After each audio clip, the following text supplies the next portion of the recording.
Howdy ho, moving right along, and I do mean it, we've got some TAPAS stuff coming right around the bend.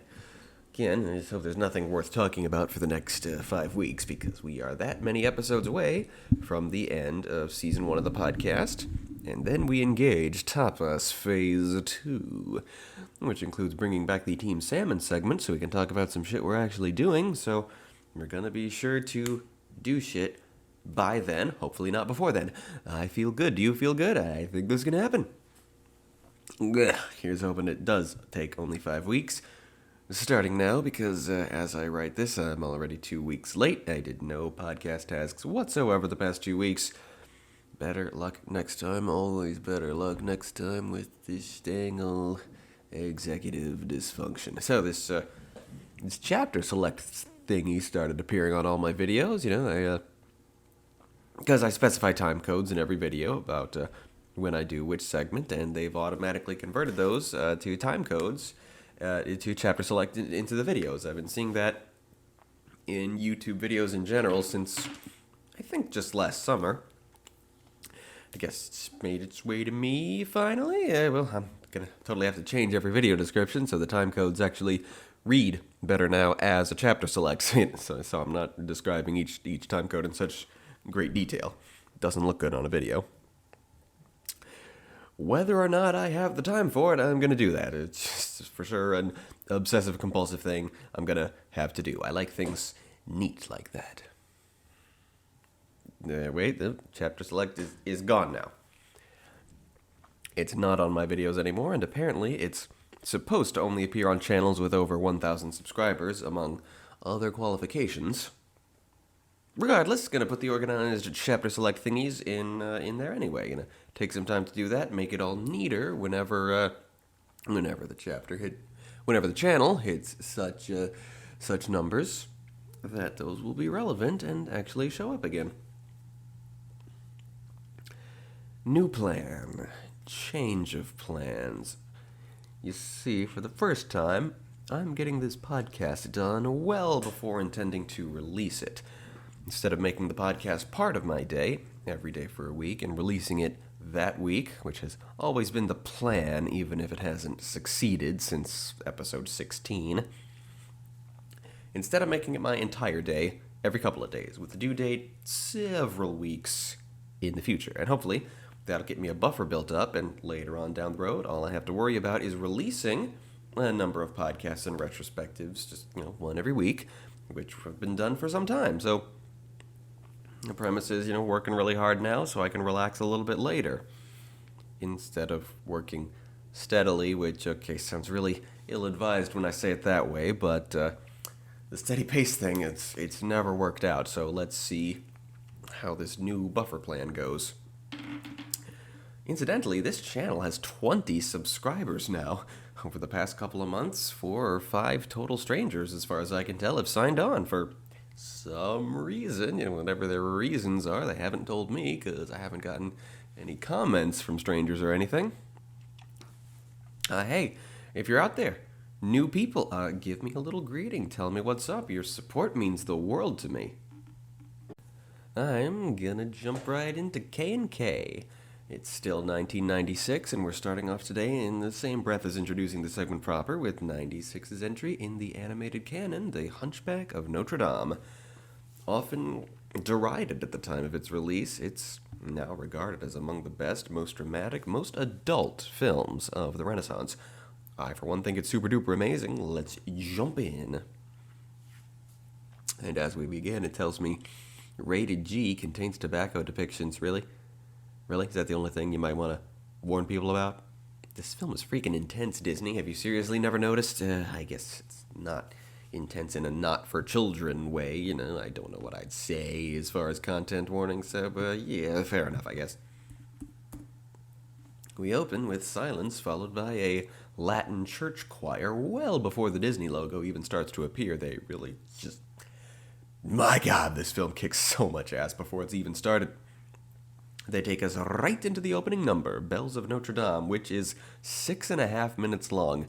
I wonder if there's any other Disney song that comes close. Most of the song is sung to us by Clopin, a Romani jester, and the film's narrator, played by Paul Kendall, a guy who didn't do a ton else besides this in the film world. I would imagine, giving the powerful voice he gives us throughout the film, that he's more of a stage actor, but I can't find any information on him. Clopin tells us how our story begins. 20 years in the past, when a group of Romani wanderers are being smuggled into Paris when they are set upon by pretty much Border Patrol, led by our film's main antagonist, Judge Claude Frollo. He acts more as a sheriff than a judge, as he personally patrols for stuff like this, and he's voiced by Tony fucking Jay, a legendary English actor with a shockingly deep voice, previously seen in the Disney animated canon as the asylum owner in Beauty and the Beast. That was a better Tony Jay impression than usual from me. That film's directorial duo, Gary Trousdale and Kirk Wise, were very eager to give Tony Jay a real character after hearing that asylum keeper bit. And so here's, that.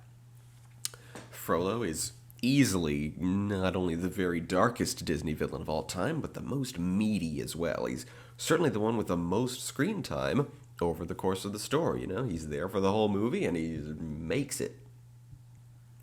Also in the sequence, most of the incidental dialogue in this backstory, it's done by Jim Cummings, and the mother of Quasimodo is voiced by Mary Kay Bergman, so pleasure to listen to all around. Not a weak link in the chain there. They wanted this opening number to sound right. Yeah, you probably noticed I've been saying the word Romani.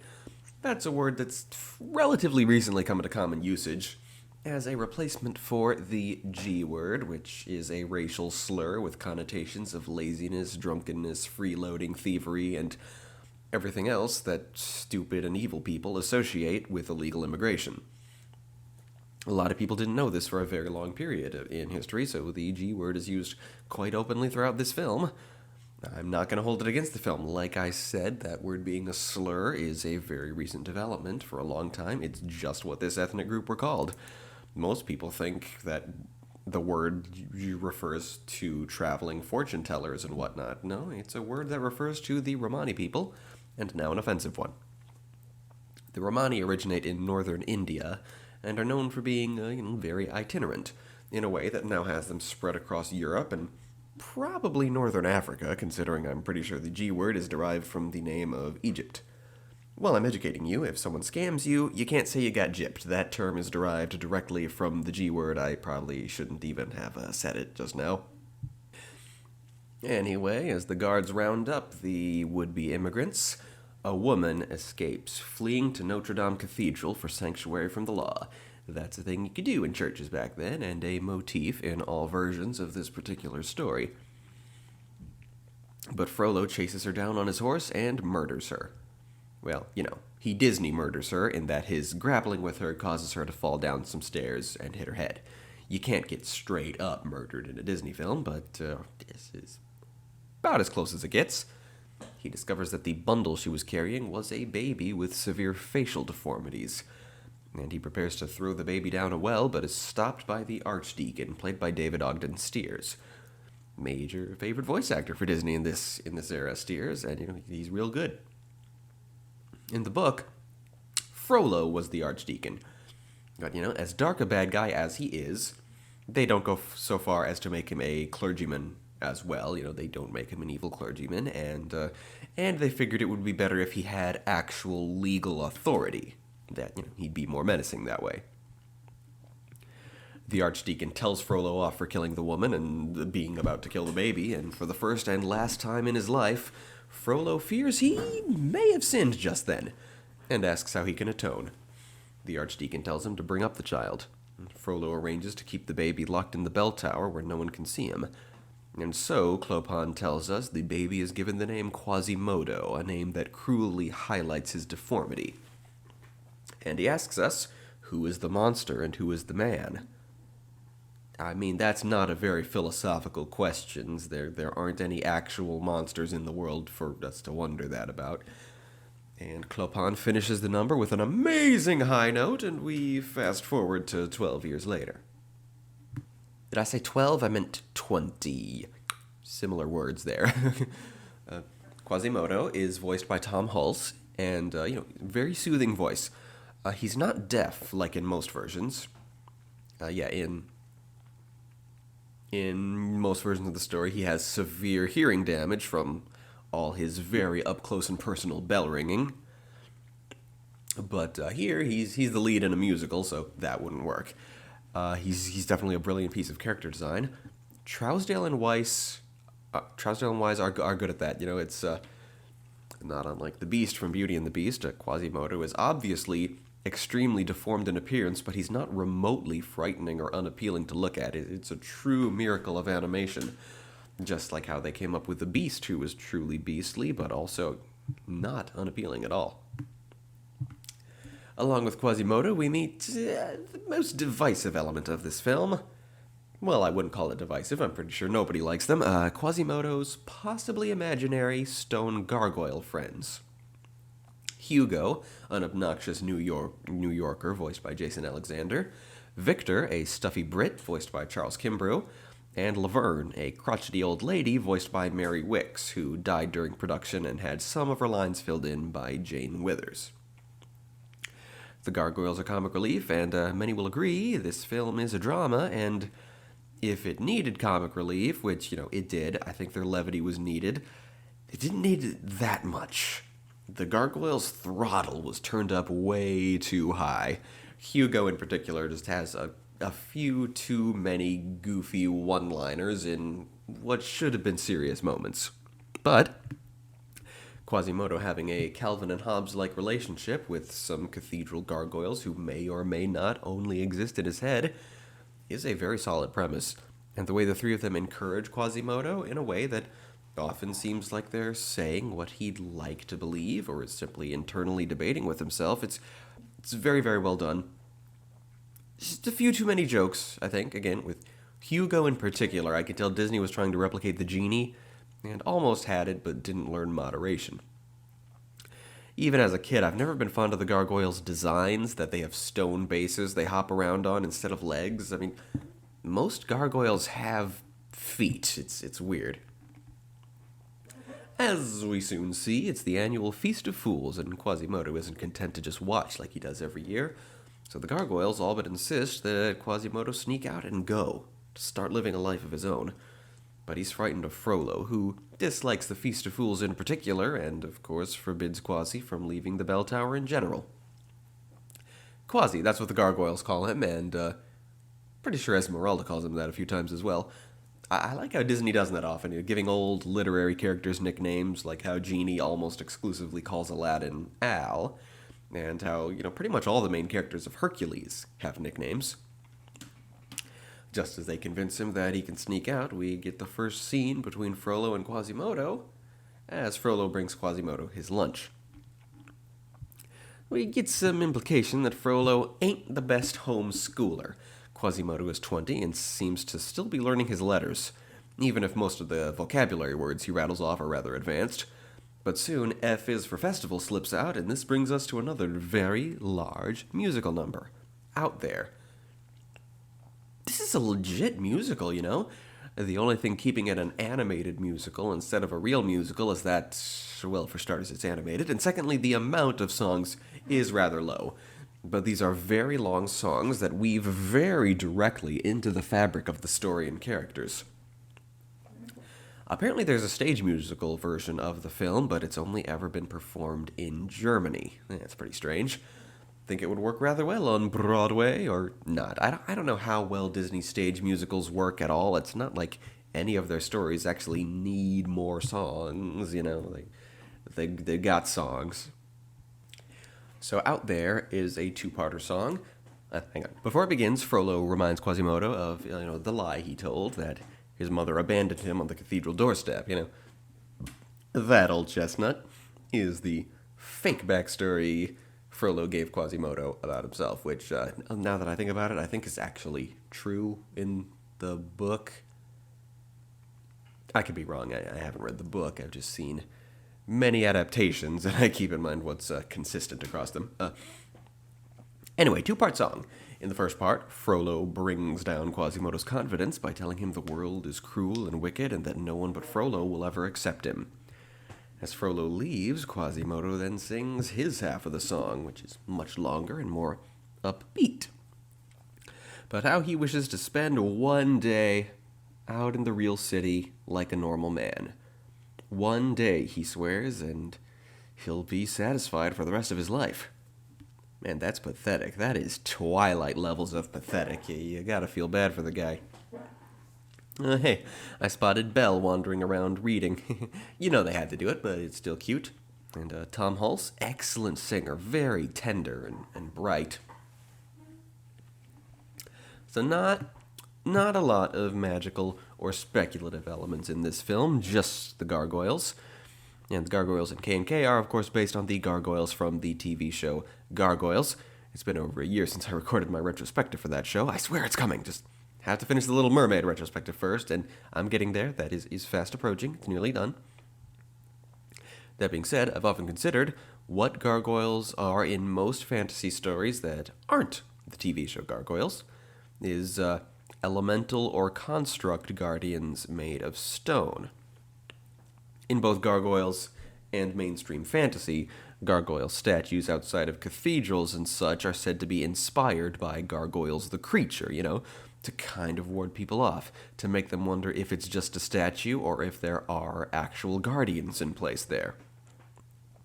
In Keys and Kingdoms, I'm going to say there's an extra step in there. Gargoyles the biological creature inspired Gargoyles the earthen construct, which in turn inspired people to just carve statues of gargoyles. Only recently did I finally figure out what to call such creatures. My first thought was to perhaps call the elemental version, or was it a construct? What did I ultimately decide?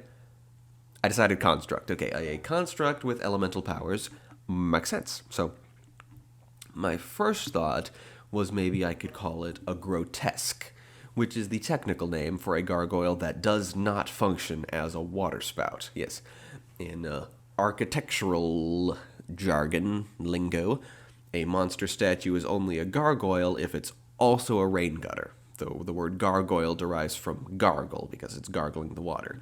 A monster statue that's not a rain gutter is called a grotesque. Didn't work for me because, in my head, grotesque is an adjective, so what I'm going to do is call a fake gargoyle construct a varguile. A word very similar to gargoyle, most famously applied to a fiendish creature in Dungeons & Dragons who is the severed head of a damned soul with bat wings. The D&D varguile has never really impressed me, so I'm applying its name to fake gargoyles. Yeah, works out. There we go. Back to the movie, we soon meet Phoebus, played by Kevin Kline. He's the former captain of the guards around these parts, but has been away at war since before Quasimodo was born. Yeesh, what kind of war is that? Something accurate to the film's historical era that I'm totally ignorant of, I'm sure. So, Phoebus is returning to Paris after some time away and is quite taken by Esmeralda, a smoking hot Romani girl.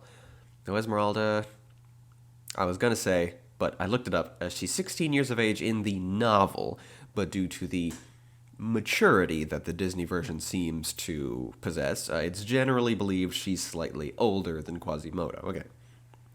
It's better, because I was going to say, if she's 16 and Phoebus has been a high-ranking military official for over 20 years, I know Disney girls' ages are seldom mentioned in the films, but they always exist in the backstory, and sometimes those canonical ages are a little bit messed up, given the context, but, never this much. I was about to wonder why Disney would do that, but no, okay. Disney Esmeralda is of age, which is good, because she's probably the most sexualized out of all the Disney Renaissance women. I'd say for sure the most, because she actually utilizes it regularly during her performances and stuff, and all three male leads lust after her, whereas Pocahontas just walks around sexily, and Jasmine just looks sexy and has her occasional moments of feminine wiles. Point being, you may have noticed it's only the non-white Disney Renaissance women who truly get sexualized. That probably tells you something about the 90s, I guess that being equality was starting to happen, but still had a couple of steps to take. Esmeralda has exotic green eyes. Can Romani people have green eyes? I know that, like, hair in shades of red and gold isn't quite as restricted to white people as culture may have led us to believe, but I feel quite certain that eye colors other than brown are still exclusive to those of a Caucasian persuasion, but maybe I'm dead wrong and super racist for thinking that. I don't know. I hope to find out not too far in my future. Anyway, Esmeralda is dancing on a street corner for tips, but is accosted by a pair of city guards who recur throughout the film, played by Corey Burton and Bill Fagerbakke. She escapes from them, and Phoebus accidentally hinders them pursuing her, avoiding their retribution by revealing he outranks them. The two soldiers bring Phoebus to Frollo, who has been taking law enforcement in Gay Paris in a more torture-y direction. Frollo explains that it's the G-words who have been causing chaos in Paris, and that he summoned Phoebus back to the city to try to cut them off at their source, find the hidden headquarters known as the Court of Miracles. Meantime, it's time for the pair of them to make a public appearance at the festival, where Quasimodo is also secretly attending in a hooded cloak. The crowd scenes at the Feast of Fools, if you look really carefully, are populated mostly by CGI characters. They're very stiff and expressionless, but they're cel-shaded and they're kept to the background in very busy festival shots, so they blend in quite well if you're not looking for them, and it allows the crowds to be much more populated and animated than they could be in earlier films. Quasimodo meets Esmeralda during the celebrations, whom we learn is voiced by a very husky Demi Moore, who looks under his hood and assumes he's just wearing an ugly monster mask in honor of the festival. After the song about the topsy-turvy festival, Esmeralda does her infamous erotic dance number as a prelude for crowning the King of Fools, a prize for whoever makes the ugliest face. Esmeralda drags Quasimodo onto the stage, and when it's discovered that he's not wearing a mask, the crowd is stunned, though they've apparently heard of him, which I suppose makes sense. Somebody's got to ring those bells, and he's often up on the balcony where anyone looking up might catch a glimpse of him. He's not a cryptid or anything, he's just a guy never seen in public. Anyway, Clopin crowns Quasimodo the King of Fools, and the crowd celebrates him at first before some of the guards start throwing produce at him, and the crowd thinks that's hilarious. Quasimodo struggles with his prodigious strength, an attribute this film uses quite well. He's been pulling the ropes to ring those giant bells all his life, and in most versions of the story, that causes him to have lost his hearing by the time of the main story, but in this one, it's just left him incredibly muscular and powerful. Prodigious strength, which is a thing a lot of protagonists have, of course, but seldom for such a mundane reason, It's pretty cool. But soon, Quasi is dogpiled by the guards and tied down so more produce can be thrown. Quasimodo calls out to Frollo for help, but naturally, displeased at Quasimodo being there in the first place, Frollo is unmoved. So it's Esmeralda who comes to Quasimodo's rescue, cleaning him up and cutting his ropes against Frollo's objections, speechifying at Frollo about the lack of actual justice in the city. She uses what's presumably some stage magic misdirection to escape in a puff of smoke, though Frollo thinks it's actual witchcraft, and if this wasn't a cartoon, that would be the only way her escape was possible. Esmeralda crowd surfs out of there and makes her escape, leaving a furious Frollo to turn his wrath upon Quasimodo. Esmeralda sneaks her way into Notre Dame. You know what I just realized? Notre Dame. This movie pronounces it Notre Dame, when most English speakers say Notre Dame, and that sounds so fucking stupid, so hey, props. Phoebus finds her there and defends himself from her preemptive attacks, reminding her that he can't arrest her while she's in a church. When Frollo arrives to arrest her, Phoebus reminds him of the sanctity of the church, and the archdeacon backs him up, escorting all the soldiers out. Frollo promises Esmeralda he'll be there the moment she steps out of the cathedral, pervertedly sniffing her hair as he does so. Soon she finds Frollo has made good at that promise, with guards at every door. Esmeralda's thoughts turn to God, and she addresses him in song, God Help the Outcasts. Esmeralda's singing voice is done by one Heidi Mollenhauer. As I understand it, the directors found her singing in a club or something and brought her in to perform this song. She'd never been seen before and hasn't been seen since. It's her one and only IMDb credit. Esmeralda catches Quasimodo spying on her and follows him back up to the tower, seeking to apologize for putting him in the spotlight that led to this whole mess. Esmeralda has a goat, by the way, by the name of Jolly, who follows her around, and hey, it's not often that a story has a pre-existing animal sidekick for Disney to use, eh? And, Hugo the Gargoyle wants to fuck the goat. That's the worst running gag of all time. Definitely the biggest reason people hate the gargoyles. It's certainly a fucking memorable aspect. Just awful. Esmeralda and Quasimodo bond. She likes his elaborate diorama of Paris and his view of the city and the river and how he's named all the bells. And she challenges some of the notions that Frollo's been drilling into him all his life. That her people are evil, that he is a monster, and that Frollo is kind. In thanks, Quasimodo agrees to smuggle her out of the cathedral. He knows every inch of the place and can get her out without approaching any of the actual exits. When they reach street level, she offers to take him with her to the court, but he declines. After the shake-up today, he'd rather stay in the cathedral. So she promises to come visit him when she can risk this sneaking, and gives him a necklace with a woven charm, not unlike a dream catcher, though obviously not exactly like a dream catcher. That was just the only comparison that comes to mind. It's woven thingy. When Quasimodo returns to the tower, he finds Phoebus there waiting and chases him out. The gargoyles are thrilled that Quasimodo has a lady friend, but he shuts them down.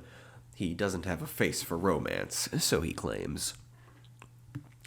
And now we enter another epic two-part song. Gosh, I never realized how dynamic this film's songs are in its storytelling. It's so awesome. Part 1 of the song is Heaven's Light, in which Quasimodo sings about the glow he's seen around pairs of Parisian lovers and wonders if he's feeling that glow now around Esmeralda. Part 2 of the song is Hellfire.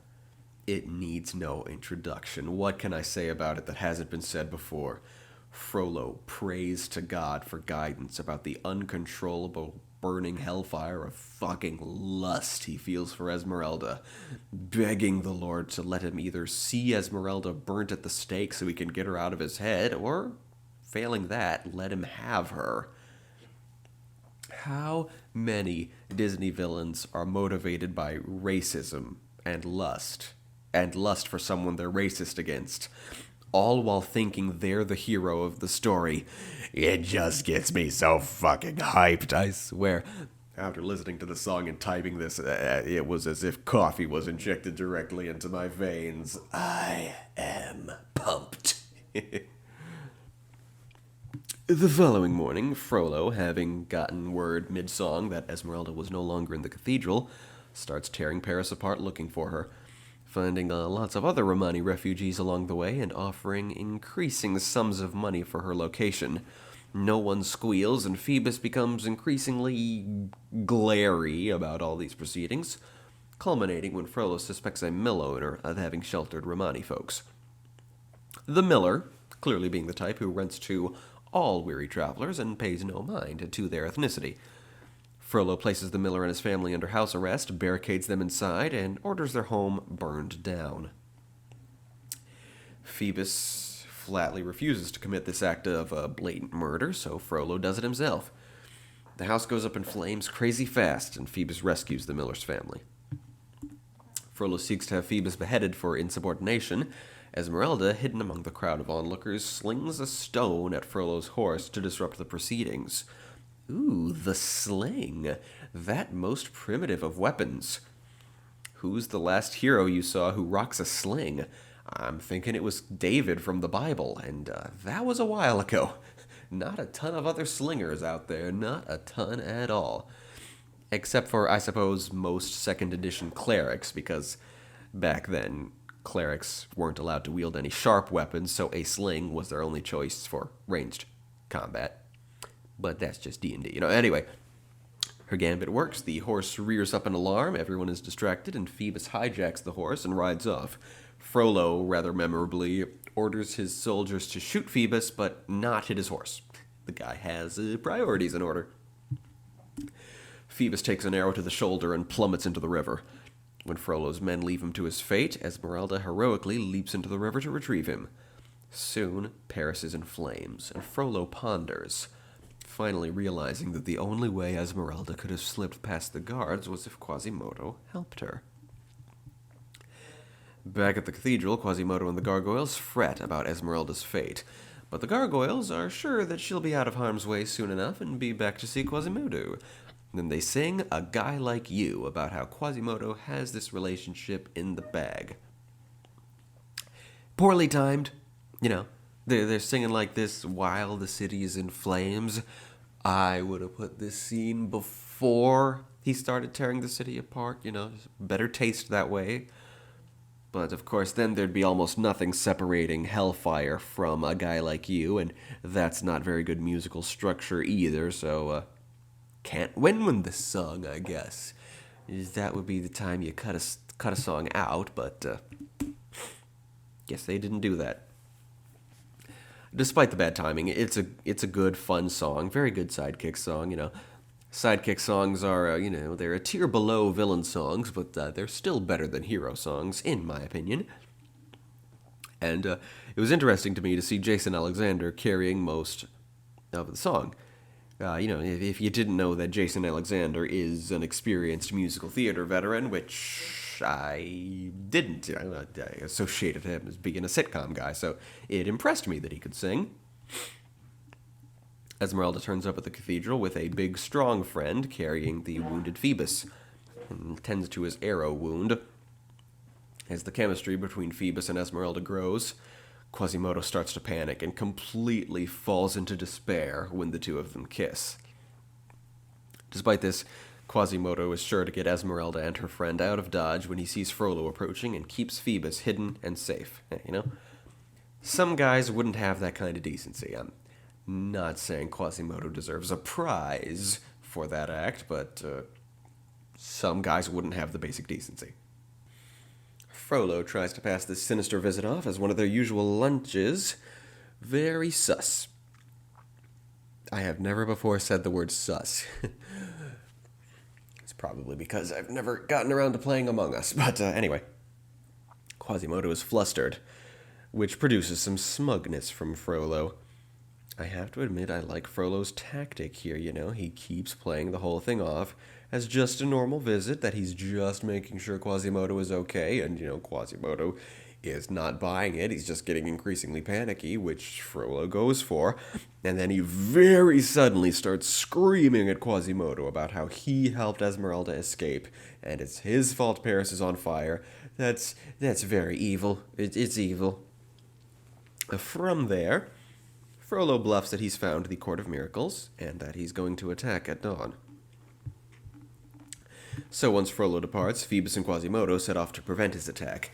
The only lead they have is the necklace Esmeralda gave to Quasi, and soon he realizes it's a very stylized map of Paris, depicting the cathedral, the river, the streets, and the location of the Court of Miracles in a way not immediately decipherable as such. The map leads them to a cemetery, and a tomb marked with the symbol on the map leads down into some old catacombs, where we get a very random musical number, in which Clopin and some fellow Romani sing about the horrors of the Court of Miracles, and prepare to execute Phoebus and Quasimodo, taking them for Frollo's loyal servants until Esmeralda sticks up for them. Phoebus gives them the warning so they can evacuate before dawn, but unfortunately, yes, Quasi and Phoebus fell for Frollo's obvious bluff. Frollo didn't know where the Court of Miracles was, but he does now because he followed the pair of them there. Everyone there is rounded up and arrested. At dawn, Esmeralda is tied to a stake to be burned for witchcraft. Frollo whispers to her that he can spare her if she will be his. She spits in his face. Quasimodo, meanwhile, is chained up in the cathedral, having given up hope, until he sees the pyre get lit. Then he can't take that anymore. He flexes, breaking his chains, and swings from a rope as an epic Latin choir sings, swashbuckling his way down to pull Esmeralda from her pyre and climb back to the cathedral and shout, "Sanctuary!" Every version of Quasimodo yells that, but seldom is it so triumphant. He usually sounds like a moron. I don't know. Esmeralda is already unconscious from smoke inhalation, so Quasi prepares to defend the cathedral as Frollo starts trying to bust down the door. Phoebus rallies a crowd to turn against Frollo for this act of blasphemy. Quasimodo and the gargoyles launch a counter-siege, probably the best evidence that the gargoyles truly do exist. I don't think Quasi could have set all that up by himself. He needed 3 helpers who are capable of operating under cartoon logic to set up all those defenses really, really fast. There's admittedly a bit too much cartoon comedy in this dramatic final confrontation. Frollo takes up a sword and manages to slip into the cathedral alone in all the confusion, where he finds Quasimodo weeping over the still unconscious Esmeralda. Frollo prepares to stab Quasimodo in the back, but Quasi catches him and very easily overpowers him just as Esmeralda starts to wake up. Quasi carries Esmeralda away, and Frollo pursues. After an action sequence, Quasimodo's treacherous acrobatics on the balcony against Frollo's clumsy sword swinging, Frollo slips in the "I killed your mother who was trying to save you" reveal. In the end, Frollo finds himself dangling from a gargoyle, the waterspout kind, which growls at him as it breaks off and sends them both falling to their deaths in the fiery river. I like that. That's the cathedral itself telling Frollo, "Hey man, God says fuck you. Say what you will about God, Old Testament God with all the bloody vengeance and genocide and pettiness and jealousy, not a fan myself, but you can't deny the God's got style." Quasimodo falls as well, but Phoebus catches him. That's not how falling works, but in a Disney film, as I've noted many a time, it's just about the only form of violence permitted, falling, so catching a falling guy is the only way Phoebus can save Quasimodo's life. Our 3 heroes meet up in a very tender and silent scene. Quasimodo and Phoebus bro hug, Quasimodo and Esmeralda a regular hug, and Quasimodo places Esmeralda's hand in Phoebus's hand as a sign that he accepts their relationship, which is good of him to do, you know. He don't have a choice, but it's good of him to do. They emerge into the sunlight where the crowd cheers on their survival, and Quasimodo is welcomed among them. Clapon cheers Quasi's heroism and plays us out with a very brief reprise of the opening song and another amazing high note. Credits play over a 90s pop ballad, but surprisingly, this time it's not a cover of a song that was actually in the film. It's something new. It goes, "Someday, if we are wiser." It's quite good for a 90s pop ballad. Seriously, I liked them for a while, then I liked making fun of them, and now they're just kind of pissing me off, you know? That'll happen to anything when you get too much of it. This song sounds to be performed by 3 singers, 2 men and 1 woman. That'll be because they're a band called All for One, with the number 4 and the word 1. That's weird, but that'll be why, instead of being a duet with 1 man and 1 woman, like most of these end-credit 90s pop ballads, it's a band. Cool.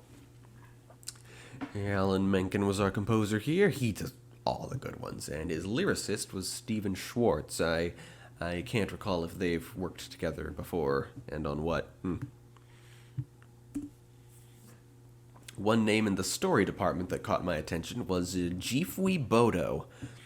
I've seen his name somewhere before, and I looked him up on the basis of what the hell kind of name is Jifwi Bodo. As it turns out, he's a guy named Jeffrey Border, and I'm like, okay, I get it. He translates his name into baby talk, and it's a very eye-catching stage name. Hey, how many animators do you know who have stage names? It's mad respect. He's an animator who's been around quite a bit, it seems. He's worked at Disney, at Pixar, at DreamWorks, and at Blue Sky. So, now I know who he is, all because he asks people to call him Jifwi. Sometimes it pays to be an oddball. People notice, and then they remember. You think I'd have thought twice about seeing the name Jeffrey Border in the story department? Sure wouldn't, so very good business strategy you got there, Jifwi. Doobly-doo, James Baxter was the supervising animator for Quasimodo. Tony Facilli was supervising animator for Esmeralda. Cooly cool. There's a live-action reference cast in the credits. That's a thing we're going to do at TAPAS someday.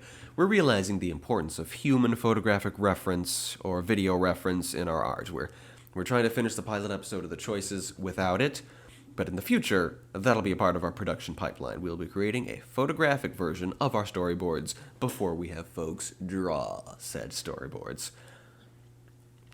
Probably have to do poses and facial expressions separately in that case, seeing as for now we'll still have to be masked when we're hanging out, but that's okay, that's workable.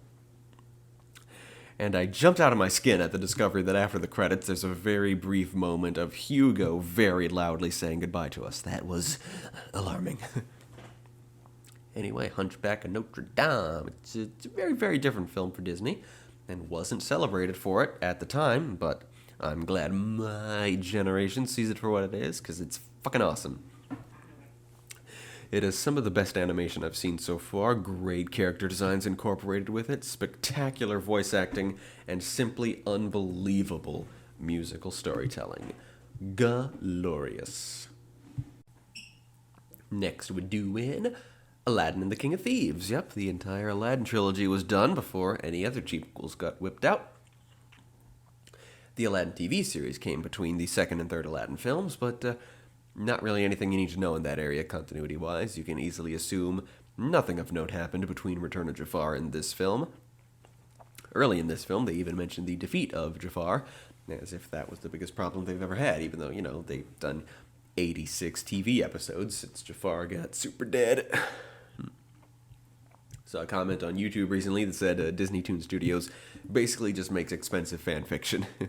It's true, there's all these somewhat childish sequels to Disney classics, to surprisingly good movies based on Goof Troop of all things.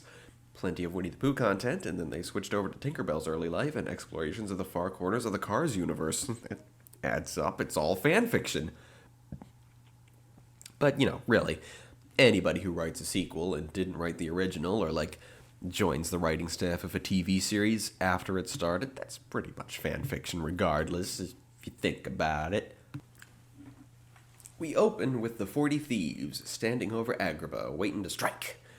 I don't know much about the 40 Thieves as far as the legend from the Arabian Nights, just it's referenced in the first film in Friend Like Me, as, just a story from the past, so, a bit of a retcon, I'd say, to have them be an actual part of the story here, but, not a problem.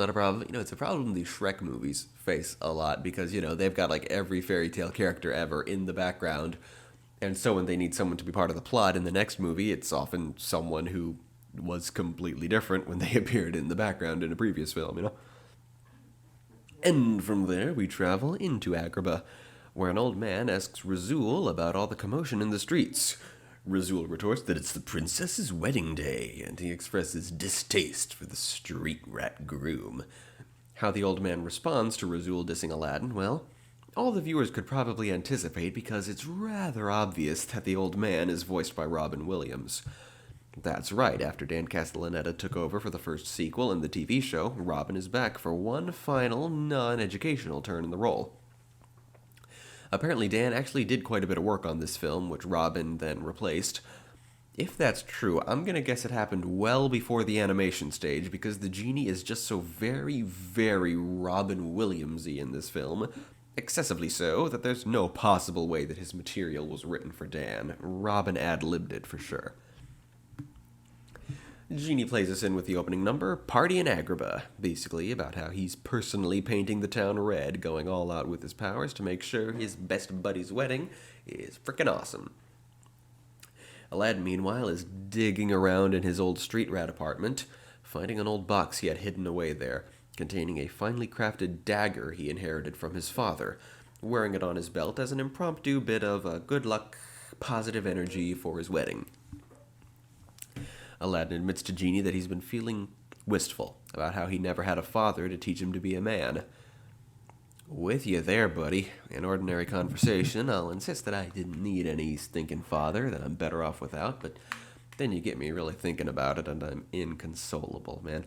I never had a dad who actually gave a shit, just a ton of abuse and betrayal from every man I ever had in my life, and on a similar but mostly unrelated note, I never had a social life in high school, and now I just kind of have to go forward that way, diminished and incomplete. But enough about me. Aladdin gets dressed for the wedding, and with all four of his sidekicks at his, side, he heads on down the aisle. Meanwhile, the 40 Thieves have smuggled themselves into the palace in baskets. How exactly? Or were they pretending to be the catering department? I don't know. We meet the 40's leadership. Kasim, the quiet and elegant leader, played by John Rhys Davies, and his bloodthirsty and blatantly backstabby second-in-command, Saluk, played by Jerry Orbach. Saluk is incredibly pale, and he wields golden claws on his hands as weapons. Very villainous design on the guy. Like he's extra villainous, the kind of design where, he's not just a villain, he's also a villain to the villain. Excellent casting of these two guys, stellar but affordable. Orbach having already proven himself as a Disney icon since he was Lumiere in Beauty and the Beast, while Rhys Davies had already done some excellent voice work for Disney in Gargoyles, which I'll be talking about very soon. I'm just about to finally cover the final season of The Little Mermaid.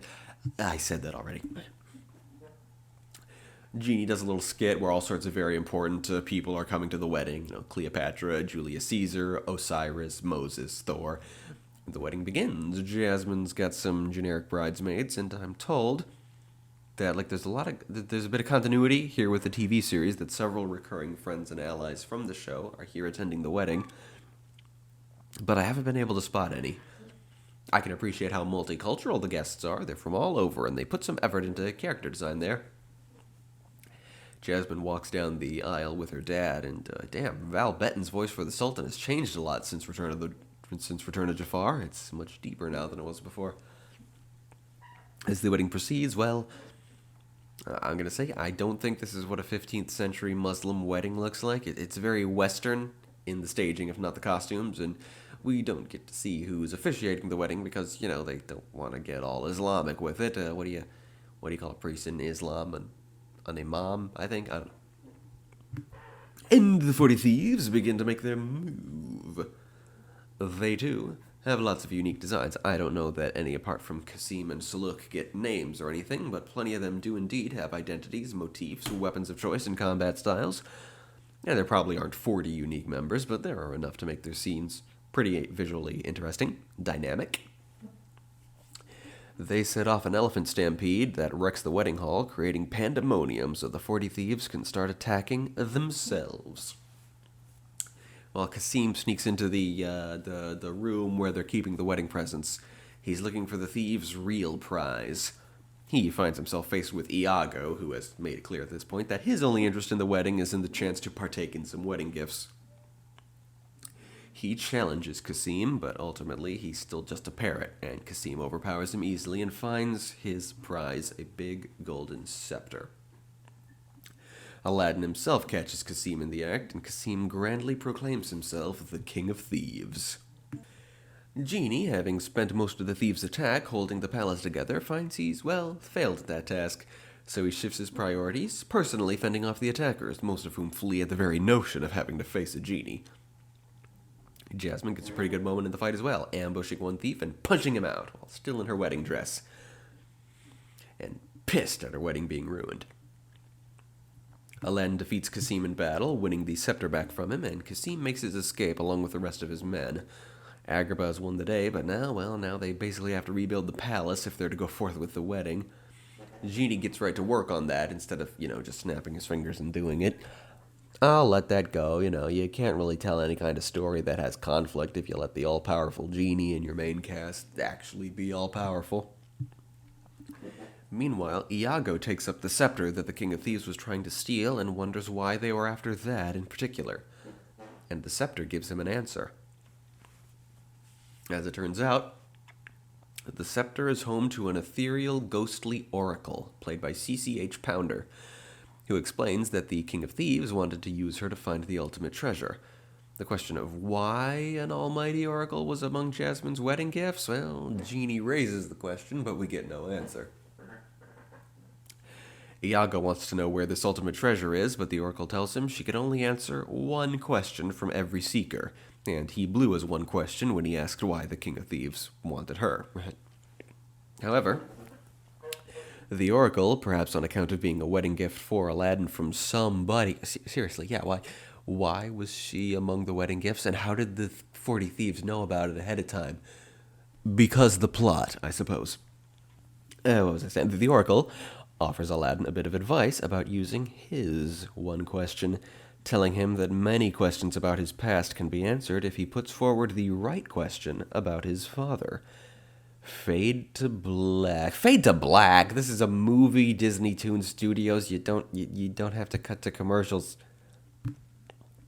And so, much later, Aladdin is back at his apartment puzzling over what his one question might be. Jasmine comes to check on him, and he says he just doesn't know what to do. With the Oracle's implication that his father is alive, he's now not sure he wants to know the truth about a man who abandoned him before he was born instead of dying, as Aladdin always thought. Jasmine and Aladdin get their love duet for this film. They get one every film. It's called Out of Thin Air. Jeez, this is the first time that Jasmine's ever, started singing in mid-conversation. I never noticed before how Linda Larkin really doesn't sound a thing like either of Jasmine's iconic singing voices. We do like Linda Larkin, though. We stan. We had a conversation in the comments section recently about maybe wrangling her for one of our projects, since, well, she's not exactly a celebrity, though she probably is in the Screen Actors Union, which might complicate things, but still, we can try. Anyway, in the song, Jasmine says that people as special as Aladdin don't come out of thin air. Oh, wow, that was really off-key. I'm sorry. Aladdin disagrees. He truly did come from nothing. So Jasmine encourages him to find out what happened to his father, find out where he really came from. Their wedding can wait, and wouldn't it be nice if Aladdin's dad could be in attendance?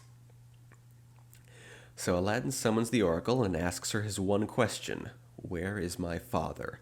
And her response is, follow the trail of the 40 thieves. Your father is trapped within their world. Aladdin has follow-up questions, but the oracle doesn't do follow-up questions.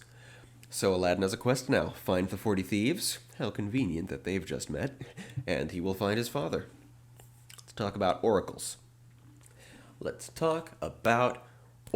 I've known from day one that oracles in the Keys and Kingdoms universe will bear resemblance to the oracle from this film, as opposed to what you probably usually think when you hear the word oracle, that generally being a human, usually a woman, who has the power to see the future. But here, an oracle is a spirit contained within an object with major limitations on what they can do with their boundless power, which, holy crap, that's not entirely unlike the genies in this universe as well. That's very, very much like a genie, actually, only genies are basically omnipotent, while oracles are omniscient. Different omnis. And oracles are apparently less funny. I'm noting that comparison. That's a good thought. Another thought I had on oracles comes from A Monster for Every Season. A Monster for Every Season is a big artistic inspiration on me. Allow me to explain it. It's an art collection by Rich Burlew, who is the author of The Order of the Stick, a Dungeons & Dragons-based webcomic that's been running since 2003. Holy cow. A Monster for Every Season is a more recent spin-off of a sort. What it is, in each collection, Rich draws a couple hundred D&D creatures in The Order of the Stick's art style. You buy the collection, and you can print out a selection of creatures, cut them out, fold them, and voila, you have miniatures for your D&D game. Hundreds of them for a single payment to the artist and the price of the paper you print them on. It's the biggest damn bargain ever, since real gaming miniatures are stupid expensive. The title of the series is because each collection has a seasonal theme. Spring is themed after nature and greenery, summer after heat, sand, and the sea, autumn after spooky and scary things, and winter after cold and the underground. He basically finds a way to stick every D&D creature ever into those categories. The first three collections, Spring, Summer, and Autumn, they came out pretty quickly back in, I think, 2017. But we had to wait a long while for Winter, and then another long while for the fifth collection, which was Spring 2. The sixth collection is well overdue. I think it's going to be Summer 2, even though it's winter at the moment. I assume he's going to release it as soon as he finishes it, even if it's not summer at the time. And just about every D&D creature you can possibly imagine is already in the first four collections. It blows my mind how he continues coming up with content, how he had any for Spring 2. The only thing conspicuously absent is that the first four collections only feature about half of D&D's dragon species. He's saving the other half for the second go-round, fair enough, and he mentioned in the Winter collection that he's already thought of way more dinosaurs he can include. Basically, he's been scouring every corner of every D&D creature book ever written across every edition, no matter how obscure. It's pretty darn cool, really. And he even includes the occasional odd pop culture reference. For example, a lot of the characters from The Wizard of Oz have made little cameos in A Monster for Every Season, along with things like the racing snail from The Never-Ending Story, Chocobos from Final Fantasy, the Nimbus riding cloud from Dragon Ball. Kermit the Frog got smuggled in, claiming to be a Gripply bard. And the Blowfat Glowfish from I don't even know what. It seems to be a meme of sorts originating from some book by Mercer Mayer, I think. Whatever it is, it's fascinating. And one thing that's particularly caught my attention is that every time there's a collection in A Monster for Every Season relating to one of the elements, summer has fire and water collections, while winter has air, earth, and also cold. All of those sections have included an oracle.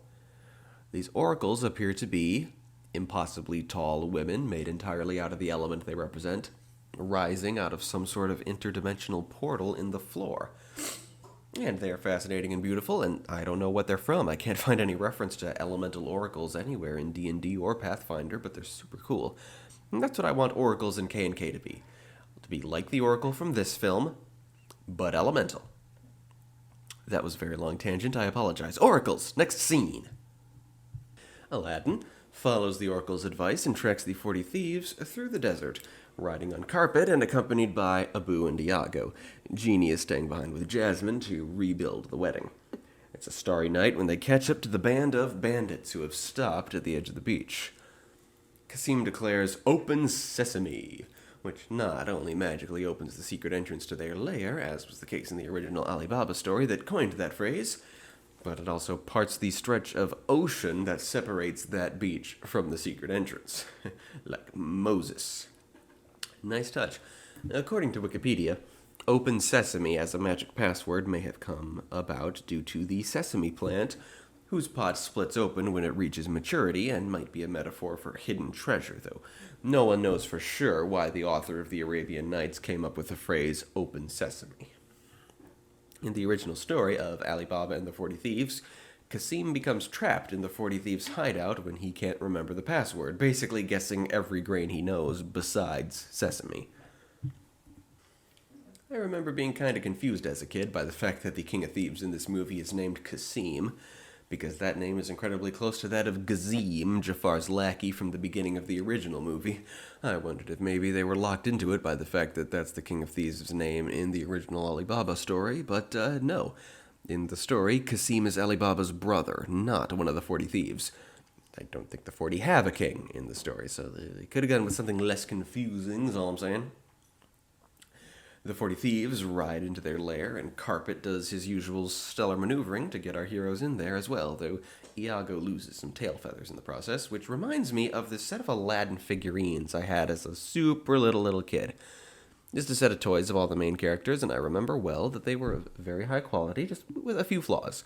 Like how Carpet was just stiff and perfectly rectangular without any life in him. How there was no figurine of Iago, he was just perched on Jafar's shoulder. And that there on Jafar's shoulder, Iago was far more colorful in toy form than he ever was in the movie. I think they gave him the physique and plumage of a scarlet macaw, which is the bird Iago is based on, but a real scarlet macaw is very tall, and has a lot of yellow on its wings, in addition to its white face, red body, and blue flight feathers and tail feathers. While Iago, of course, is very short and fat, and just red with a bit of blue, no yellow, so it wasn't wrong of the toy to do that. I know if I was designing Iago, he'd look way more like a real parrot than he does, because I generally like real animals and the way they look, and I don't like too much stylization in animation as a whole. That's a huge part of what Keys and Kingdoms is about, making Disney characters look way more realistic.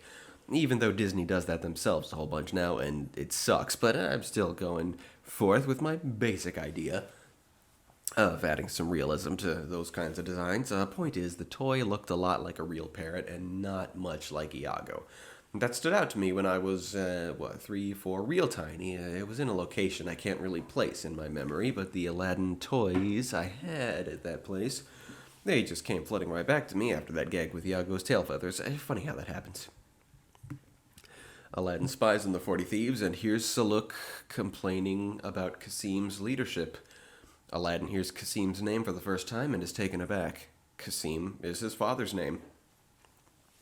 His father is not some wounded prisoner of the 40 Thieves, he is their king. Some Disney fans have the theory that this came about when Aladdin wished to be a prince. Some manipulation of reality made him the Prince of Thieves in that moment, not merely the phony prince he was made into at that time. Fun theory, harmless, and Rasul does call Aladdin the Prince of Thieves at one point in the film. Aladdin, well, he's willing to roll with these punches, so he steps out of the shadows and protects Cassim from Saluk's wrath, revealing the connection between them. Cassim sees Aladdin's dagger and knows it must be the truth, and is very glad to see his son.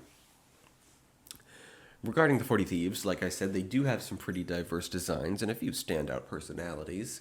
And looking at the film's IMDb page, it would seem that maybe even some of them have names, as there are some names on the IMDb credit list I don't recognize. They're played, it seems, by a cavalcade of super iconic voice actors. Frank Welker, for one, who already lends plenty of monkey and tiger noises to this trilogy, and also Jeff Bennett, Corey Burton, Jess Harnell, Rob Paulson, and slightly less iconic than the other voices, but no less valid, Clyde Kusatsu, who I'm guessing plays the short thief who appears to be Mongolian from his garb and fighting style. Saluk is dismissive of this intruder being the boss's son. All those who find the 40 Thieves' lair must die. He baits Cassim by asking if he's gone soft, saying it would be just like him to show mercy. Cassim plays it cool, admitting that yes, Aladdin must die unless he's inducted into the 40 Thieves. However, the gang's 40ness is non-negotiable, so in order for that to happen, Aladdin must face an existing member in a fight to the death, and Saluk volunteers to be that guy. They prepare the battleground, Cassim giving Aladdin the dagger back and assuring his son he has what it takes. Saluk's raw savagery seems to have an advantage against Aladdin's typical evasion and finesse, especially since fighting in an empty arena does not suit Aladdin's usual fighting style that generally relies on his knowledge of the streets and markets of Agrabah. Saluk eventually hurls Aladdin off the cliff. Aladdin gets a grip, but Saluk pursues him down the slope, and Aladdin sends Saluk tumbling into the ocean below with a well-placed kick. Being a hero and all, Aladdin's not keen on facing the 40 Thieves after having killed one of their own, apparently not having cottoned on to the fact that all this means is that now he gets Saluk's job. The 40 Thieves sing their song, Welcome to the 40 Thieves, kind of the film's signature song, the one that appears in all the ads. It's pretty good. The strong chorus of male vocalists is definitely its strongest aspect. The melody is just okay, and the lyrics are kind of silly. John Rhys-Davies does not sing in the role of Cassim, but I think he probably could have, because Cassim never does any solo singing. He just sings a few lines each in 3 of the film's songs. How bad could John Rhys-Davies really be at carrying a tune that they had to bring another guy in just for that? I like the guy they got, fellow by the name of Merwin Foard. Fuck, that sure is a name. Very deep and menacing, he just lacks a certain Welshness. John Rhys-Davies is Welsh, you see. I think maybe Foard could have stood to try to sing more Welshly. Aladdin, meanwhile, is a bit overwhelmed that he's now a member of a legendary criminal gang, whether he likes it or not. Meanwhile, Saluk turns out to have survived his fall into the sea. As I've said before in Gargoyles retrospectives, which you haven't heard yet, that's a great thing about the Disney villain death, which is what they call it when you die by falling from a great height and never being seen again, is that it can very easily lead to the plain old Disney death, which is what they call it when a character death happens and the story and emotions are influenced by that, but then it turns out that the character isn't dead after all. This revelation comes to us courtesy of a shark coming across Saluk drifting through the ocean, and the big thug beating the shark the fuck up. That's certainly one way to establish just how tough the guy is. Jesus Christ. Back in Agrabah, Jasmine frets over Aladdin's safety, and Genie tries to keep her mind off of things, opening by doing a Mrs. Doubtfire impression, which I'm fairly certain is the only time ever that the character has directly made a Robin Williams joke. That shows restraint. In his typical Genie fashion, he goes about thinking of ways to spice up take 2 of the wedding. There's a particularly good moment I had completely forgotten, where Genie is doing a Marx Brothers impression, and Groucho Genie makes a crass remark about Aladdin's absence, which briefly offends Jasmine. And Genie hastily changes back into himself and objects that he was joking, then adds, very deadpan, I do that. Which, very true. I mean, basically, it seems what Genie is trying to do in this scene, in addition to hopefully making some actual wedding plans, is to so overwhelm Jasmine with Genie jokes that her mind is completely taken off of Aladdin's quest, because this scene throws a lot of Genie at us in a very short period of time. As a kid, my favorite gag from this scene was when he does a bit about choosing color palettes and asks mauve, teal, or salmon. And the salmon selection is an actual salmon. Salmon! Remember that? I gotta bring that segment back to the podcast. Should I sing that jingle at the beginning of every Team Salmon segment? I probably should, shouldn't I? Additional note, Jasmine has a lot of costume changes in this film. Her iconic teal one hasn't showed up once yet. That's actually pretty cool. Seeing her mix it up, I wonder why they did that. I'm just talking about the general clothes she wears day to day in the movie, not just the fact that in this scene, Genie manages to dress her up as Cinderella, Snow White, Ariel, Minnie Mouse, and Jessica Rabbit, which is pretty cool. I believe I mentioned once the 10-doll set of Disney princesses that little Eremy once got for her birthday many years ago. Got them from the Disney store. This was, I guess, sometime after Tangled, but before Brave, since there were, in fact, 10 Disney princesses at the time. We had a lot of fun with those, my sisters and me. I believe I mentioned back when I covered the original Aladdin that one fun thing we did was to line them up in order from most to least likely to kick some ass, which, with Jasmine, being pretty high up in the rankings due to her attitude, if not her actual fighting skill. And we also liked having them swap outfits. One particularly memorable one was when we put Jasmine's clothes on Snow White. Quite a contrast. And I think logically we must have also put Snow White's clothes on Jasmine, which I don't think I remembered when I was doing that, hey, that's canon right here in King of Thieves. We had so much fun with those dolls. It was so cool to have movie-accurate Disney princess dolls straight from the Disney store. They just don't give the stuff made with that kind of love to regular retailers. And then sadly, Eremy did with them what she inevitably did with all of her dolls. She took a bath with them, and they were never the same. Never the same at all. Doll hair just can't recover from that. Anyway, Jasmine genuinely appreciates the distraction and the prospect of an even more amazing retake of her wedding. Back at the Thieves' lair, Kasim finally gets some alone time with Aladdin. Very pleased in not only having gotten his son into the gang, but also getting rid of his backstabby subordinate. Aladdin retorts that he merely did what he had to do to survive. Well, wait, not alone time. Abu and Iago and Carpet are there too, okay. And Kasim admits that the 40 Thieves' code of conduct is pretty brutal, but he's at least cleaned them up a little since he took over as the king. They no longer harm the innocent, and they show mercy. Clearly was a sticking point with Saluk, and still remains such for some of the other dudes. Kasim takes Aladdin and his friends to a secret chamber in the Thieves' lair, where he discusses the ultimate treasure he had hoped to ask the Oracle about that makes the riches of pharaohs and sultans look like lunch money. His words, that's a damn good line. A treasure hidden on a vanishing isle that never surfaces in the same place twice. The Hand of Midas, an artifact that turns everything it touches into solid gold. Kasim knows this legendary thing must exist because hidden in the back of this secret cave lair is a shipwreck. Every square inch of the ship turns to gold. Now, before you say anything, an artifact that turns everything to gold would not be the economy wrecker you might think it would be.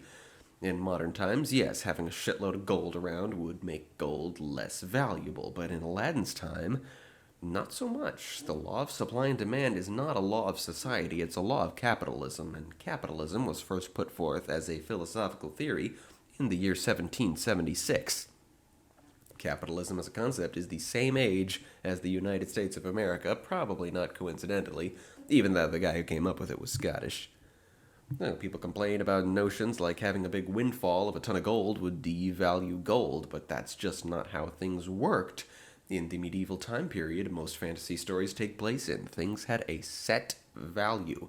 The value of gold was inherent. A shit ton of gold would equal a shit ton of money no matter how much of it you created. Aladdin observes that the last guy who held the Hand of Midas clearly let his greed overcome him. Turning his sailing vessel to gold while sailing it was probably not the best idea. But Kasim denies that he's fueled by greed. Rather, he's just determined never to be hungry again, having spent his life with nothing, gazing up at the palace of Agrabah as its people called him a street rat. Needless to say, Aladdin relates. And that, Kasim says, is why he left. He left to bring back a glorious treasure that would feed his family. But his pride prevented him from coming back empty-handed, and so as he remained empty-handed, he stayed away for years. By the time he finally returned to Agrabah, Aladdin's mother had passed away, and Aladdin himself was homeless in the streets, and Kasim never found him. Aladdin tells Kasim that they don't need some great treasure to be happy. He just wants a dad who'll come to his wedding. Bonus points for that wedding being to the princess, now their family has all the monies. Kasim just isn't sure. He doesn't think he belongs in Aladdin's life. When Iago gets a moment alone with Kasim, he assures the King of Thieves that his original plan is still very much on the table. They've used the oracle, and it can totally tell him where the Hand of Midas is. Saluk, meanwhile, has found his way back to Agrabah and passed Razul the information he needs to find and arrest the King of Thieves. The following morning, Aladdin and Kasim set off for Agrabah, on horseback, because Kasim is skittish about the notion of traveling by magic carpet. And just as they depart, Razul and the other Agrabah guards find their way to the thieves' lair, where they, basically do the same joke from the original Alibaba story, where Razul can't remember the password he was given, but fortunately he only gets it wrong once. They get back to Agrabah, and with no small amount of shenanigans, Kasim is introduced to Genie. They're initially suspicious of each other, but Genie soon plays all this off and is delighted that Al has found his dad, even if he is the King of Thieves. We're only halfway through the movie right now. That's really exciting. This is a super dense film. If there's so much stuff behind us and an equal amount in front of us, I'm kind of hyped. Genie gets another musical number, Father and Son, about exactly that. Specifically about helping Kasim distance himself from being the King of Thieves and get accustomed to being a member of the family. It's a very short song, and its main story purpose is to give Kasim a costume change, to distinguish King of Thieves Kasim from Dad Kasim, you see.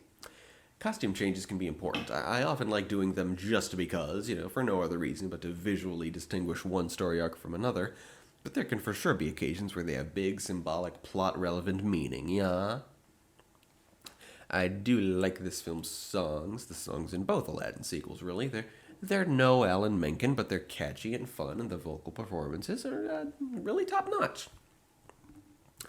I was about to say it's kind of a shame that the Aladdin TV series doesn't have any musical numbers, but hang on a minute. No, it isn't. Not a shame at all. I've been watching the Little Mermaid TV series, and its songs are ridiculously mediocre, and the songs in the Hercules TV series are only memorable because they make a bunch of actors who really can't sing. So, I think the lack of musical numbers in the Aladdin show helped it become, the most classic of the TV shows based on animated canon films, though I will say, I've been kind of prepping to do the Hercules series as soon as I'm finished releasing Gargoyles, since it seems unlikely the Aladdin show is going to hit Disney+, and I'm really looking forward to the Hercules show. I've seen most of it, and not too long ago, some sneaky bastard had it uploaded onto YouTube, and young Zia was really into Greek myths at the time, so I'm excited to watch it again. Because I've seen it rather recently, and I know that it was good. Fairly recently, maybe 10 years, probably more. Kasim is introduced to Jasmine and the Sultan, and I see they've decided to roll with the initial assumption that he was held prisoner by the 40 Thieves.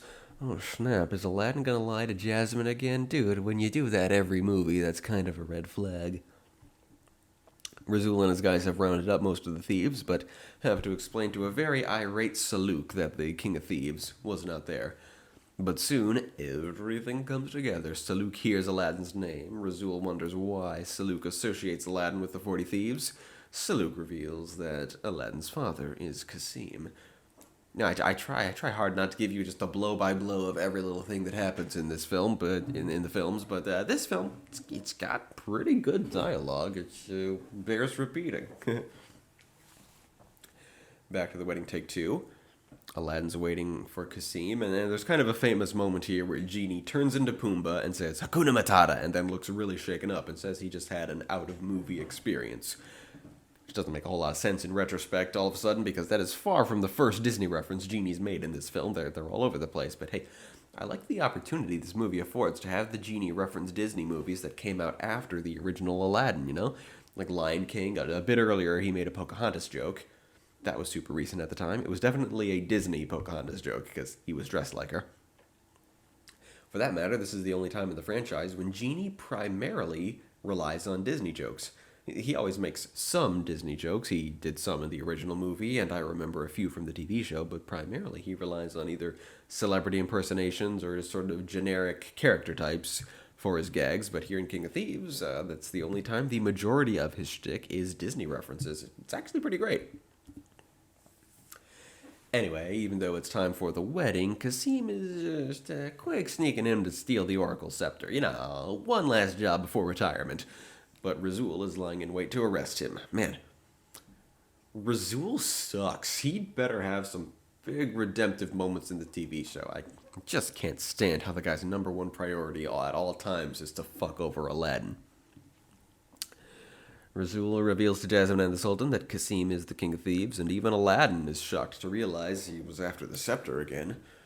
Reluctantly, the Sultan puts Kasim and Iago in the dungeon. Later that night, Aladdin ponders what the oracle said about how his father is trapped among the 40 thieves.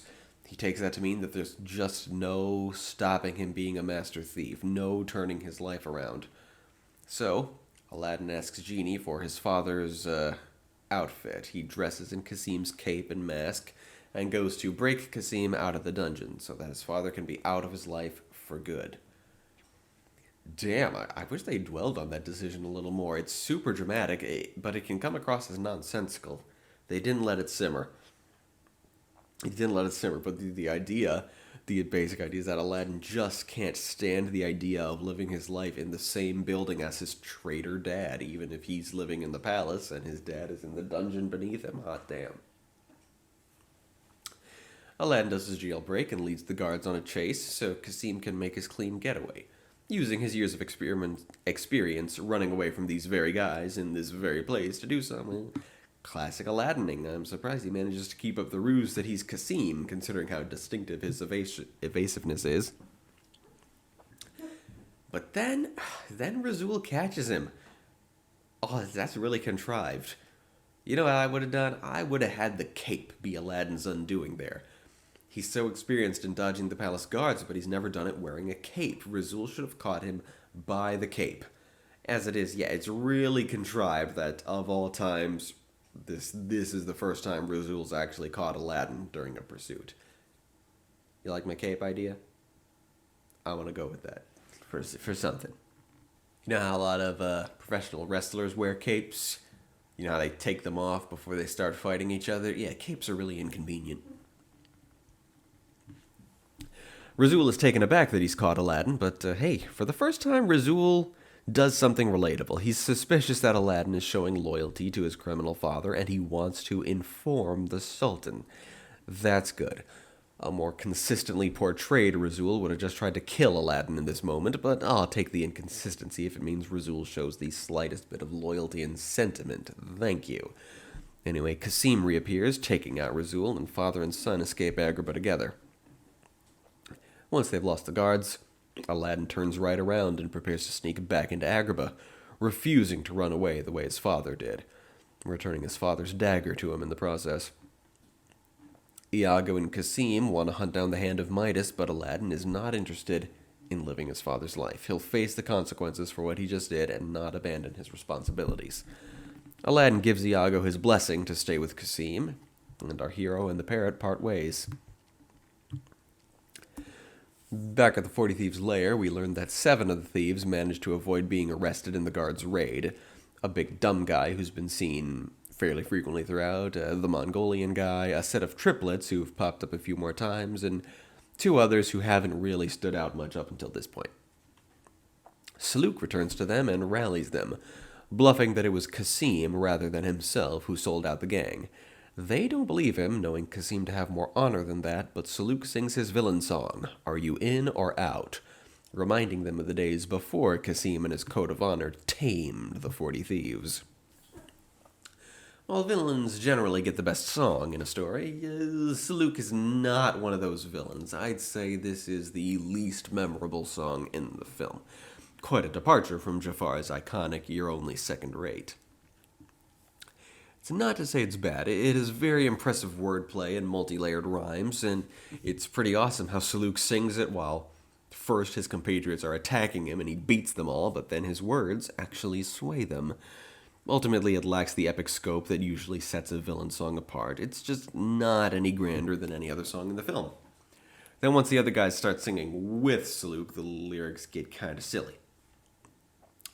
I'm getting flashbacks to that bit in the Honest trailers of The Lion King when they said that the villain song is always the one everybody fast forwards through. Like, that's questionable as fuck. What the heck kind of life experience would lead these people who seem otherwise so knowledgeable about life in the movies that they think people don't enjoy villain songs? Kind of odd. Kasim returns, though he informs Iago as he's on his way back to the hideout that in spite of everything, he cares about the 40 Thieves as family and has every intention of cutting them in on the prosperity of the Hand of Midas. Saluk and the other 7 guys turn on him as soon as he arrives properly, and so Kasim is tied to the mast as the, 8 thieves now, sail out to sea. The Oracle guides Kasim to where the Vanishing Isle will resurface at dawn. In Agrabah...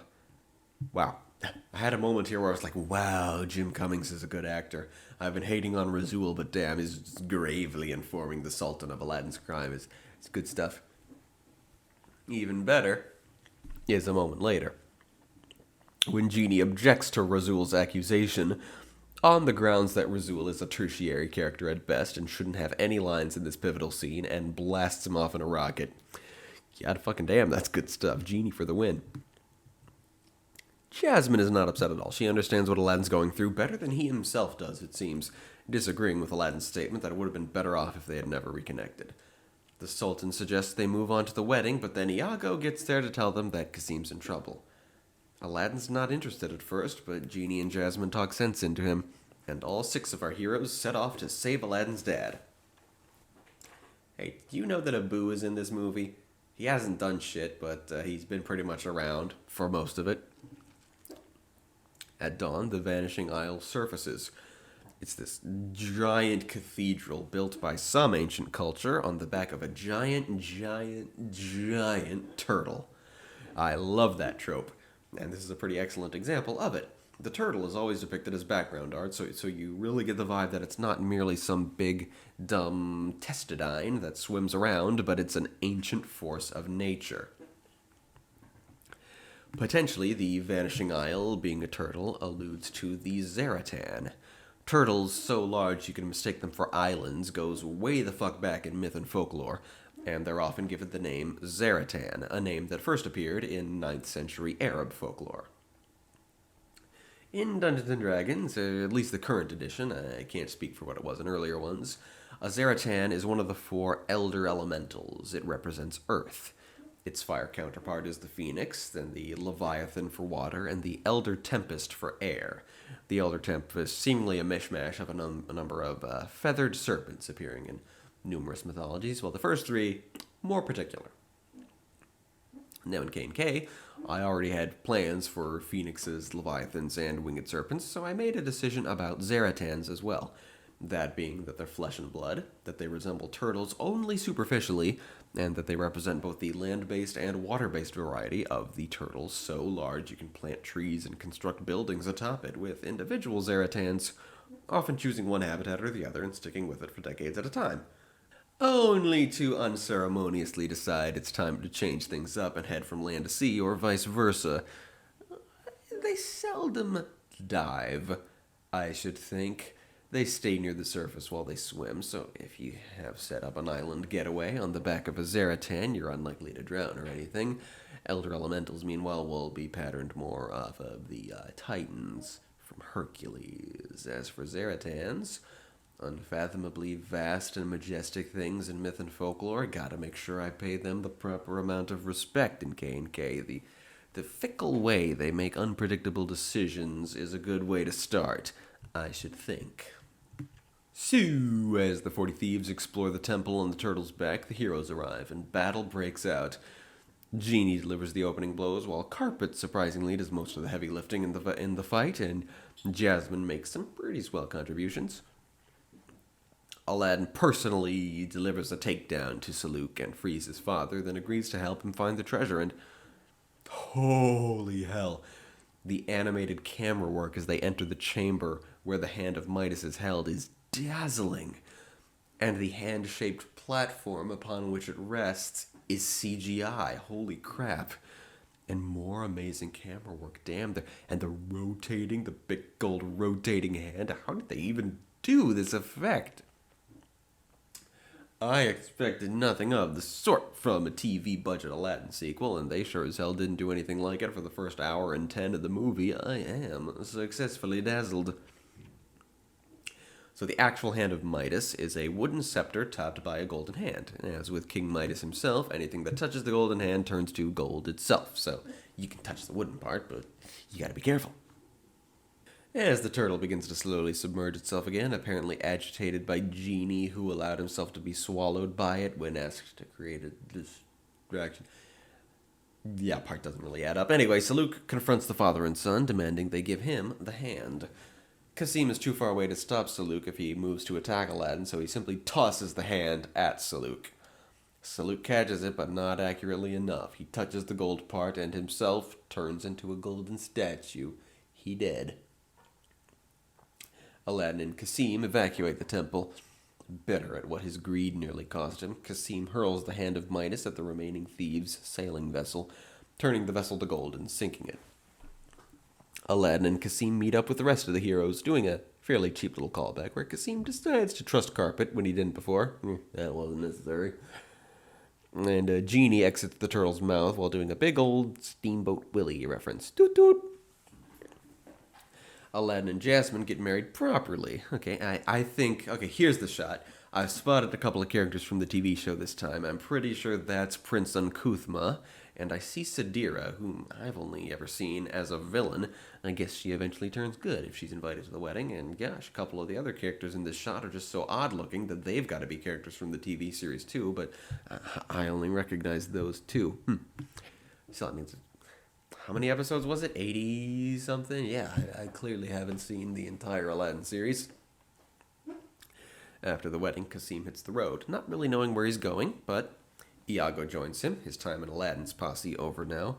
Aladdin and Jasmine head off on their honeymoon on the back of Carpet. It's got to be awkward when your honeymoon vehicle is a sapient, The flying carpet sex probably isn't as good as it would be on a carpet that just flies, isn't an actual person,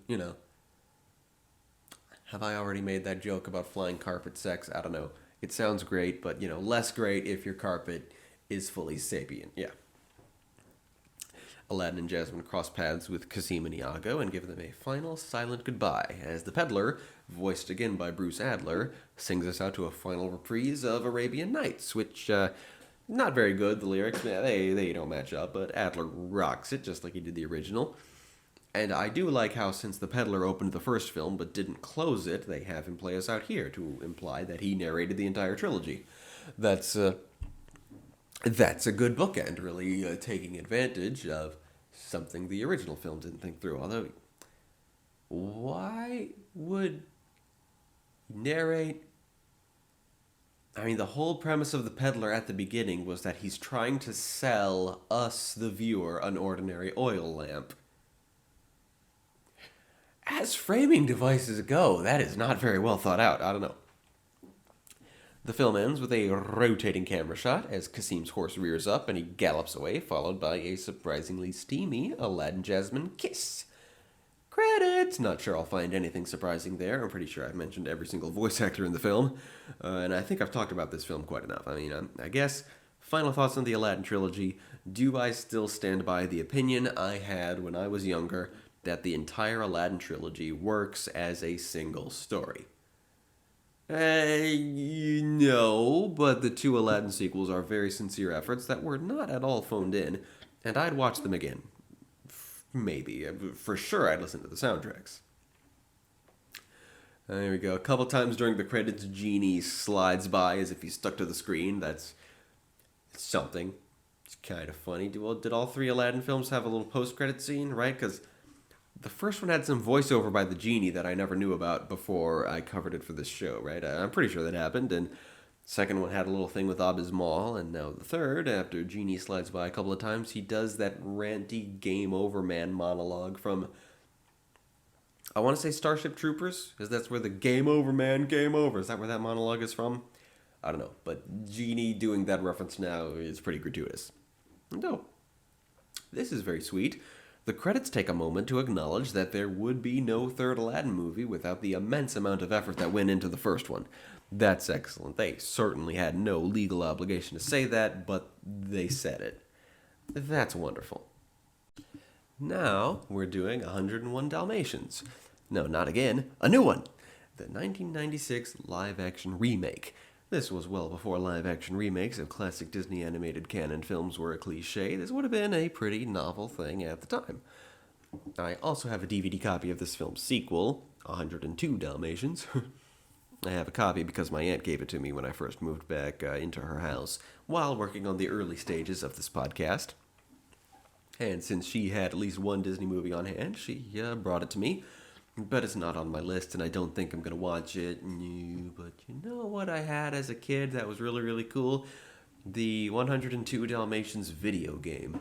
I wonder if there's a way to re-experience a thing like that with an emulator or some shit. It was set in a weird combination of the animated and live-action versions of the Dalmatians universe, and had this really cool plot and level design and mini-games and all sorts of cute animal characters and robot enemies. Anyway, thought to return to sometime in the future, I guess. I'm pretty sure I have it, on my list of video games I want to try to find and play. And let's see what this movie has to offer. Not a thing, I'm sure. This was just on the list because it's a must-watch. And at this point, remember how I said I was recording well before the release date? Not fucking anymore. This podcast was due a couple of hours ago. Absolutely no buffer was created. I'm gonna have to scramble like fuck to finish this as soon as I can, and then scramble like fuck to do the Little Mermaid retrospective that's due the day after tomorrow, and scramble again to do the podcast that's due next week, and nothing I do is ever going to get done on time. I should just fucking kill myself. There's absolutely no point to any aspect of my life, and I should just give up because clearly I'm fighting fate here. Clearly I'm destined to starve to death because I can't do anything. Okay, I'm back. Sorry about that. I suppose the tactful thing to do would be to cut out that outburst, but I don't wanna. I have a certain liking for raw emotion. I don't know, maybe I'm just a drama queen. I don't want any genuine emotion like that taken off the record. I want to keep it on the record now. I even would have liked to include the part where, there was a lot of smashing and clattering on the recording, but I opened by knocking the microphone down, so that would have deafened you. So I did cut that part out. Yeah, I'm pretty fucking frustrated and angry at myself, though. Since that outburst, we did a pretty cool thing, I've been calculating how much storyboarding we've been doing, and we just hit 60%, and it was 60% done with that storyboard and going much faster. Let's just get back to this script and watch some live-action 101 Dalmatians, shall we? Let's see, yeah. In the script here, just before I went off on my own little tangent there, I was just about to say that I imagine this is going to be pretty fun. After the Disney logo, we get one for a company called Great Oaks. Disney had to outsource this thing. They didn't have like a studio or nothing. I don't know. I'm terribly sorry. I was very mumbly just there because I felt bad about, getting angry. Should I retake all that stuff I just mumbled about? No, I will not. I've never done a retake of anything on this channel. Try to stay unfiltered, Anyway, we open in London, looking very much like it did in the animated original, and we have Pongo, now just an ordinary Dalmatian, helping Roger, played by Jeff Daniels, with his morning routine. Pongo, still a hyper-competent Disney dog, he starts Roger's bath and his coffee pot and fires up his computer for him. It's adorable. So it is a modernized retelling, when you see the computer. It's set in the 90s. Well, the original was made in the 60s, but looked to take place earlier, what with the make of all the cars. I guess London architecture just ain't changed much. And I will do retakes of some things on the channel, like if I do reading blogs, but not this podcast in retrospective. No, it's gonna stay unfiltered, just talking and whatever I screw up, it stays in there. Elsewhere, we have Perdita and Anita, played by Jolie Richardson. They watch a news report about how a tiger in a zoo was poached for its pelt. Oof, that's brutal. Anita appears to be doing some figure drawing. Was she an artist in this version? I guess in the original she was just a housewife. Now she does stuff. Nice upgrade. I see Jeff Daniels plays Roger as American. He's just an American guy living in London this time. This is never addressed or explained. It just is. And rather than a struggling musician, he's a struggling something. Written by John Hughes? The John Hughes? Every 80s movie ever John Hughes? Well, how about that? What's he doing here? So Roger sells video games, and he's pitching a new one about Dalmatians. Looks fun. And the young tester who's giving it a critique actually gives it a pretty in-depth critique. Actually, you wouldn't expect to see someone speaking so analytically about video games in a movie released in 1996. The tester turns the game down on the grounds that the dog catcher villain isn't hateable enough, and, okay, they made it pretty obvious where they're going with that. This is this movie's equivalent of Roger writing the Cruella de Vil song. Speaking of Cruella, we meet her soon. Ever so iconically played by Glenn Close with a crazy long fur cape. She runs a high-powered haute couture company, and she's just absolutely fabulous. Cruella always was absolutely fabulous, of course, but there's something about Glenn Close's version that makes the character even more iconic. Say, aren't they working on another remake right now with Emma Stone as Cruella? Was it a Cruella-themed prequel? I don't know. I don't keep track of upcoming films anymore. I just kind of roll with the punches and whatever. Glenn Close's Cruella is established in a way which disappointed me at first, but when I took a second to think about it, like the animated Cruella, this Cruella's first line is, "Anita, darling!" But instead of saying it like an incoming ham bursting through the front door, Close's delivery is cold, menacing. I can dig it. So, okay.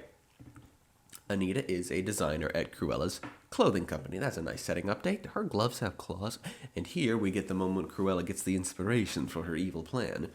Cruella likes the photograph of Perdita that Anita keeps at her workstation. She likes the spotted Dalmatian pattern. There's nothing in the world quite like Dalmatian spots. And she asks Anita about the texture. Anita says Dalmatian fur is rather coarse, but it's softer when they're puppies. Well, there you go. What more of an evil kickoff do you need to wish to have a coat made out of puppies? Well, this Cruella wouldn't deliver it like that, but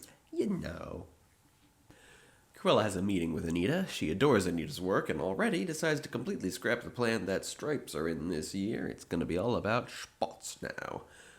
Anita confesses that she might quit her job and become a housewife if she were ever to get married, and Cruella laments the loss of potential. There are memes recently about how they gave that line about women losing their potential when they get married to the villain, even though it's perfectly true, which it's not. It's not perfectly true. Modern feminism, real feminism, has gotten over its real women beat people up and don't need nobody phase, and now understands that if a woman wants to be a housewife, she has every right in the world to do so, because that's what feminism and liberalism is. It's everybody having the freedom to do what they like, because anything that doesn't hurt anyone is absolutely nobody else's business. Still, being a very successful and admired but not quite famous fashion designer sounds like a hella fun job. I wouldn't give that up for homemaking myself. I would side with Cruella here on the principle of the thing, that you should keep doing that, but again, the choice is Anita's. So Cruella makes an addition to Anita's latest design, throwing on a Dalmatian spotted fur cape.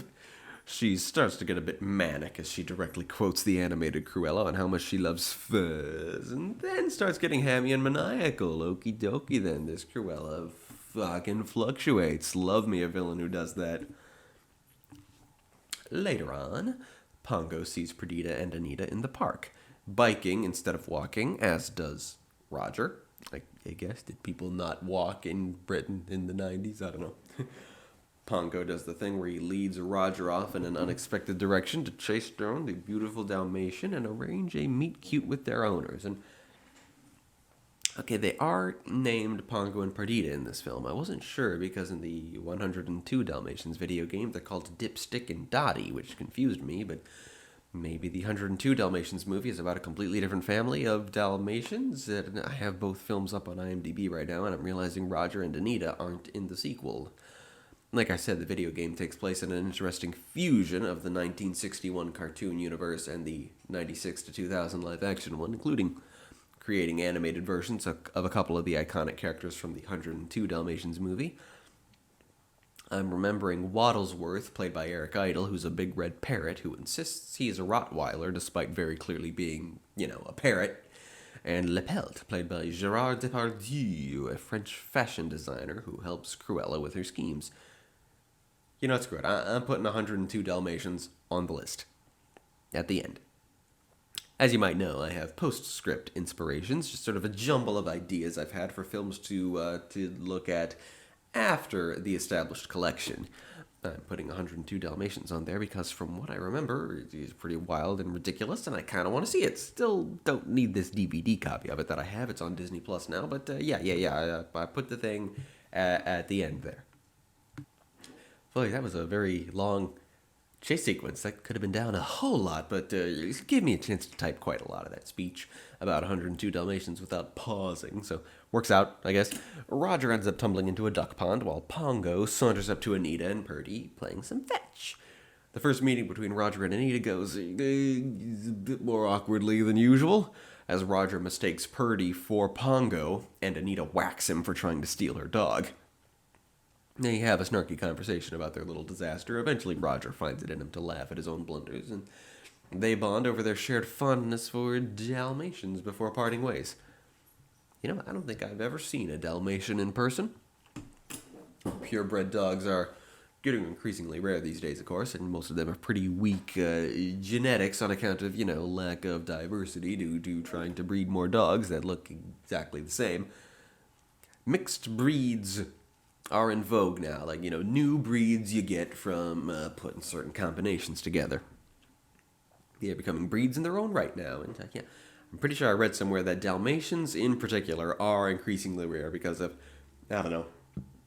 some kind of genetic damage.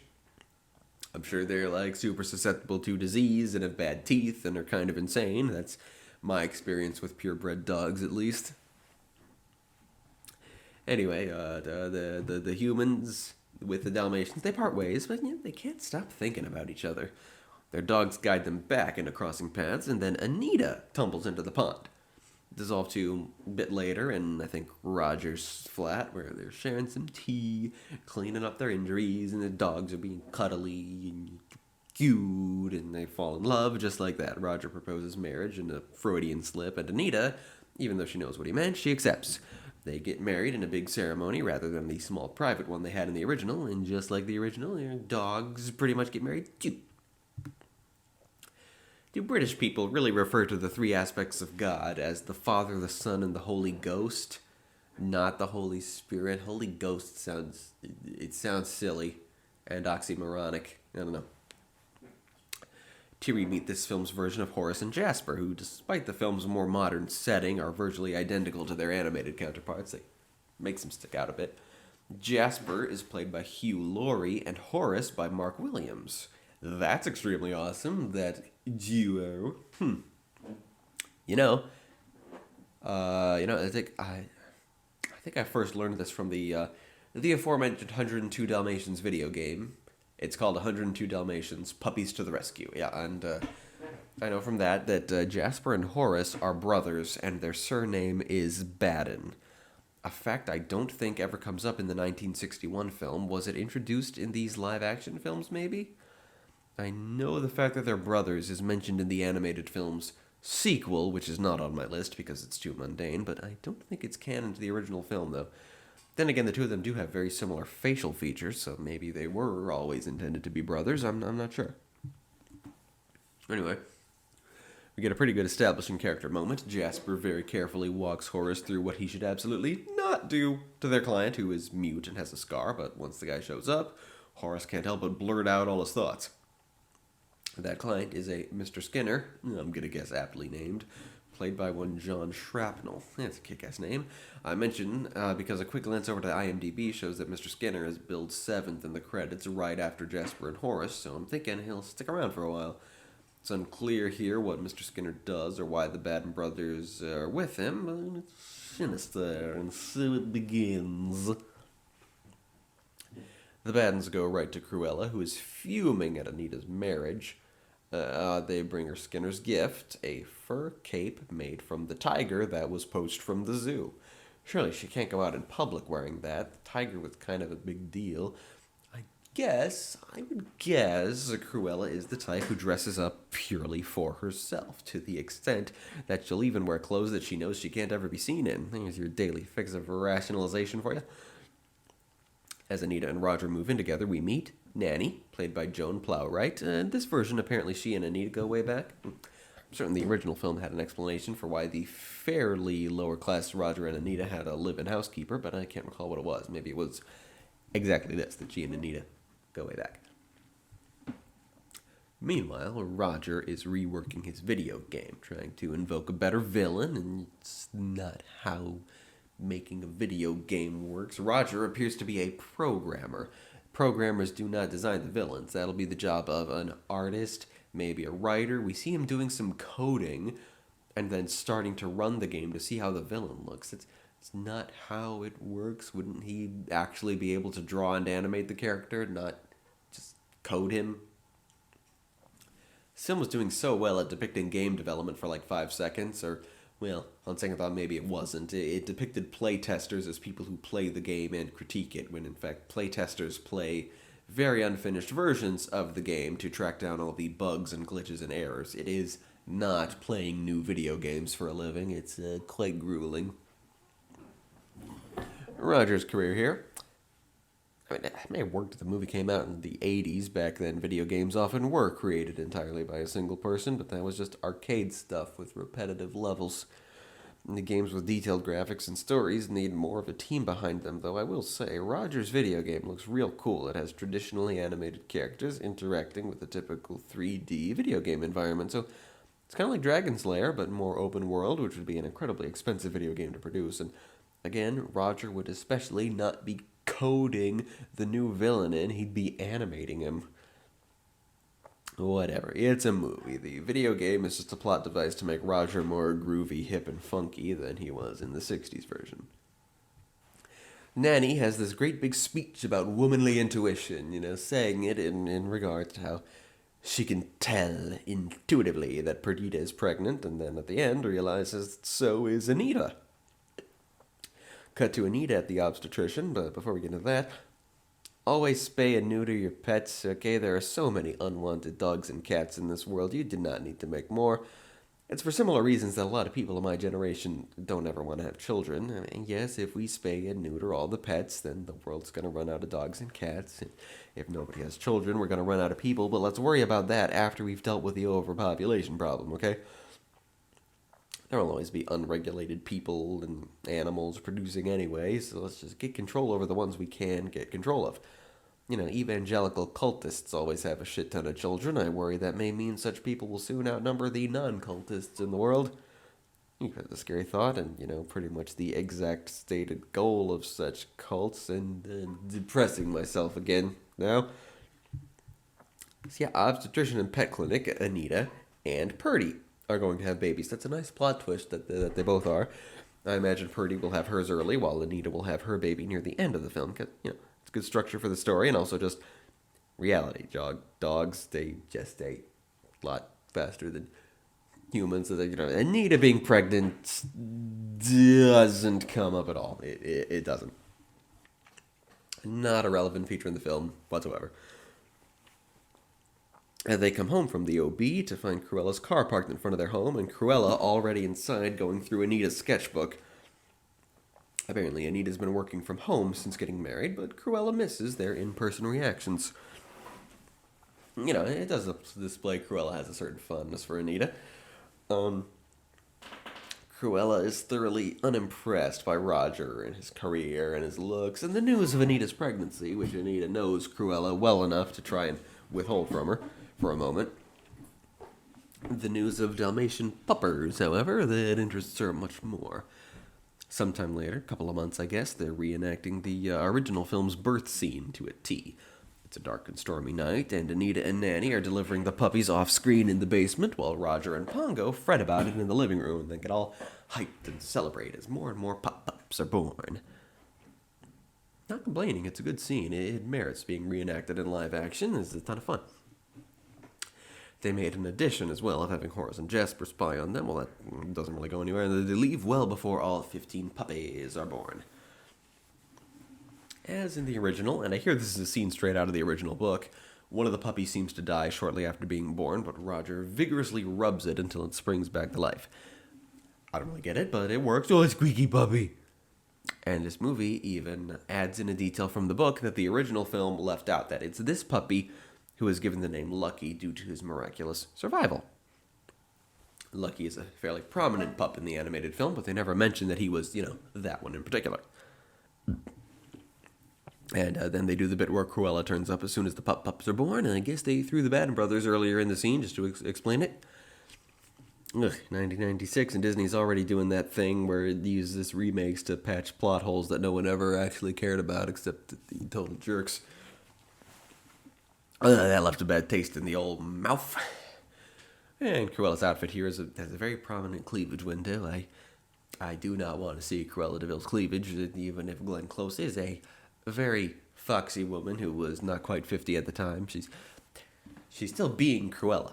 I might like Glenn Close in that outfit without the Cruella wig. I don't know. Not crazy about aging breasts. Hopefully I'll be more into them as I get older because, well, it'd be pretty creepy if I didn't learn to like the boobs of women my own damn age. Moving on then. I like boobs. We get the scene of Cruella hoping to buy the puppies and Roger flat out refusing because they just don't like her. Even though she immediately ups her bid from 500 pounds to 7,500 pounds. It's a bit of a jump. I forgot to mention Roger's surname in this film is Dearly, even though it was Ratcliffe in the original, I think. Was it Dearly in the book? Weird that the 61 version changed it and then this one changed it back. It's kind of odd. Anita has a surname in the newspaper article about their wedding too. It was a hyphenated surname, and then she changes it to Dearly. It's, I don't know, lore, Dalmatians lore. Cruella takes the rejection very harshly. She fires Anita from her job on the spot and swears brutal revenge against them, storming out, and Glenn Close just does the best impression of the animated Cruella as she can do. It doesn't quite work when a real person gestures like that, but it was pretty good. Cut to some time later, the puppies are bigger, spottier, and like their animated counterparts, they're glued to the TV. First they're watching the Aristocats, then Lucky changes the channel to Homeward Bound: The Incredible Journey. Hey, remember those films? Lots of Disney cross-promotion this episode, along with, was there something else shared between more than one of this week's films? What the heck was it? Was it cast members from Gargoyles? Yeah, it can't be lots of things of cast members from Gargoyles. Was it Scarlet Macaws? Like Iago? This movie doesn't have a Scarlet Macaw, but its sequel does. I don't know. Had thoughts about what, all three films of this episode have in common, but lost them. I think I remember this scene from when I was a wee lad. Roger and Anita giving collars and name tags to the puppies. I wonder if they'll identify all 15 by name. I don't think the 61 version came close to doing that. First there's Jewel, then Dipstick. Okay, does the sequel precede a generation? And he's called Dipstick because the tip of his tail is all black, like it's been dipped in something. Got it. I was going to say Dipstick is a really shitty name to give someone. Fidget, that was the name of a squirrel in the video game. Then Two-Tone, Whizzer. Then the scene is over. They only named 5 of them. Still, that's 5 who are not identified in the animated version. The animated version had Lucky, who has been mentioned in this film, plus Rolly, Patch, Freckles, Penny. That makes 10. I know in the animated series, the three who got all the face time were Lucky, Roly, and Cadpig. Cadpig being a runt from the book who was not mentioned in the 61 film. That was a very silly show, the 101 Dalmatians TV show. One of the very early works of a young Tara Strong. She was a chicken. She impressed the crew very much with just how chicken-like a teenage girl could sound. Also, the boy puppies have blue collars and the girls have pink in this film, which is a cliche that the original did not cop to. They gave the girls blue and the boys red there. You know what? I'm hitting the Disney Wiki. I want to find out the complete lineup. According to the Wiki, no two versions of the litter have had the same characters, nor have they ever named all 15. The animated version had the 5 I already mentioned, plus Pepper. I forgot Pepper. This live-action version also had Lucky, plus the other 5 I just mentioned, and that's it for names, with Dipsticks brewed in the sequel, including Little Dipper, as well as Domino and Oddball. Oddball being kind of the main one. She has no spots, and it's Oddball and Domino who starred in the video game I've been speaking of. Why did they have 102 puppies to rescue? Anyway. And then the series added Cadpig, but seemingly no others from the original brood, just more from the 84 that were added after, and from the looks of it, the show 101 Dalmatian Street looks to have named all 99 of the pups and given every single one a name that starts with the letter D. That's a fucking nightmare. Yeah, but that, according to the trivia section here on the wiki, only 4 of the puppies were named in the novel. Just Lucky, Patch, Roly, and Cadpig, so the 1961 film actually amped it up quite a bit by naming 3 others. That is unexpected information. Anyway, back to the movie. Gosh, Joan Plowright sounds a lot like the animated Nanny. The voice is a bit different, but not by very much, and she's got the mannerisms down pat, hearing her speak from off screen. I was like, what? So anyway, once again, we get a scene right from the animated original. Anita and Roger take a walk with the adult doggos, and so Horace and Jasper come to the door, and for some reason, Nanny opens the door for them and is instantly terrified when she sees them. Why? No big electric company deception scene. Oh, okay. I had to rewind twice because I was so confused, but now I see it. She's scared the moment she sees them because they're wearing pantyhose over their heads to disguise their features. That old robber trick, so she knows straight away that they're robbers. Got it. I didn't realize that was going on because she reacts so fast and it so quickly launches right into the action scene where they fight their way past her and into the house that I didn't realize anything was amiss about their appearance. That's a pretty good trick, wearing the pantyhose over your head. It doesn't obstruct your vision much. Your face and hair are all smooshed, so people might not recognize you later, but unlike wearing a ski mask or other facial covering, it might take people a split second to notice that you're wearing a disguise, so you can get the drop on them while their guard is down. 10 out of 10 as far as robbery techniques go. I would use that one. Anyway, the brothers force Nanny into a closet and pile the puppies into a sack. Pongo and Perdita get home, and it's some very sad doggo acting. It's particularly effective because you totally believe that's exactly how a dog would react if they came home and their puppies weren't where they left them. They'd stare at the place, looking all confused and sad, and then turn and look at you. It's right on the money. Cute doggos. Jasper calls Cruella to confirm, and Skinner does some addition on paper. You see his ledger of how many puppies they've already stolen, and they add up to 99. He's very sinister. You know what else is great about this moment? I went to a Disney on Ice show when I was little. My grandma took me there. They got this big ice rink for such things. It's a big convention center in Denver. I think they called it the Pepsi Center. I don't think it's called that anymore. Yeah, it had a framing device, Mickey, Minnie, Donald, Daisy, and Goofy on vacation, and then little ice dancey reenactments of 4 films. I think Peter Pan was first, then 101 Dalmatians, then what was the third one?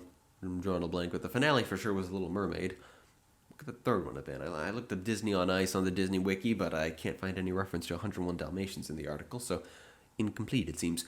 Was it Lilo and Stitch? I think it was, yeah. I remember because, they emphasized the Elvis-heavy soundtrack more since music was a prominent feature. Maybe Little Mermaid was third, and they saved Lilo and Stitch for last. I think they may have used an Elvis track as the finale for the whole show, yeah. Anyway, in the 101 Dalmatians segment, it was the shortest one. They didn't really reenact the plot of the film. They just had Cruella and Horace and Jasper counting the puppies as they escaped. And when it was over, Cruella complained that she was going to have 99 Dalmatian coats, and they let them all get away. And I was like, meh, I don't think it works that way. Dalmatians are, I suppose, on the large side as dogs go, but I don't think they have enough skin that one dog equals one coat. In the animated film, Cruella's original intention is to raise the dogs to adulthood and then make coats out of them, but she panics and makes the wasteful decision to get it done ASAP because she thinks the police are onto her. So, less coats than she planned because, they're all puppies, all still small. Here in the 96 film, well, they established early on that she wants the soft fur of Dalmatian puppies. And she gleefully declares here that now that she's added Anita's puppies to her stash, she finally has enough puppies to make the one outfit she intends to wear. Man, that's evil! That she specifically enjoys the idea that she'll be wearing the skin of Anita's dogs is just, a little bit of that spicy mustard sauce that goes on top, which is a reference to another live-action adaptation of an animated dog. Hell if I know why that particular line I haven't thought about in years came back to me just now. I guess I didn't want to say icing on the cake or cherry on top or anything else so cliche. I don't know. Am I more manic than usual this episode? I don't know. Okay, so there's a scruffy old dog that pursues Horace and Jasper for a while. Decides to go in another direction when he can't keep up with their car.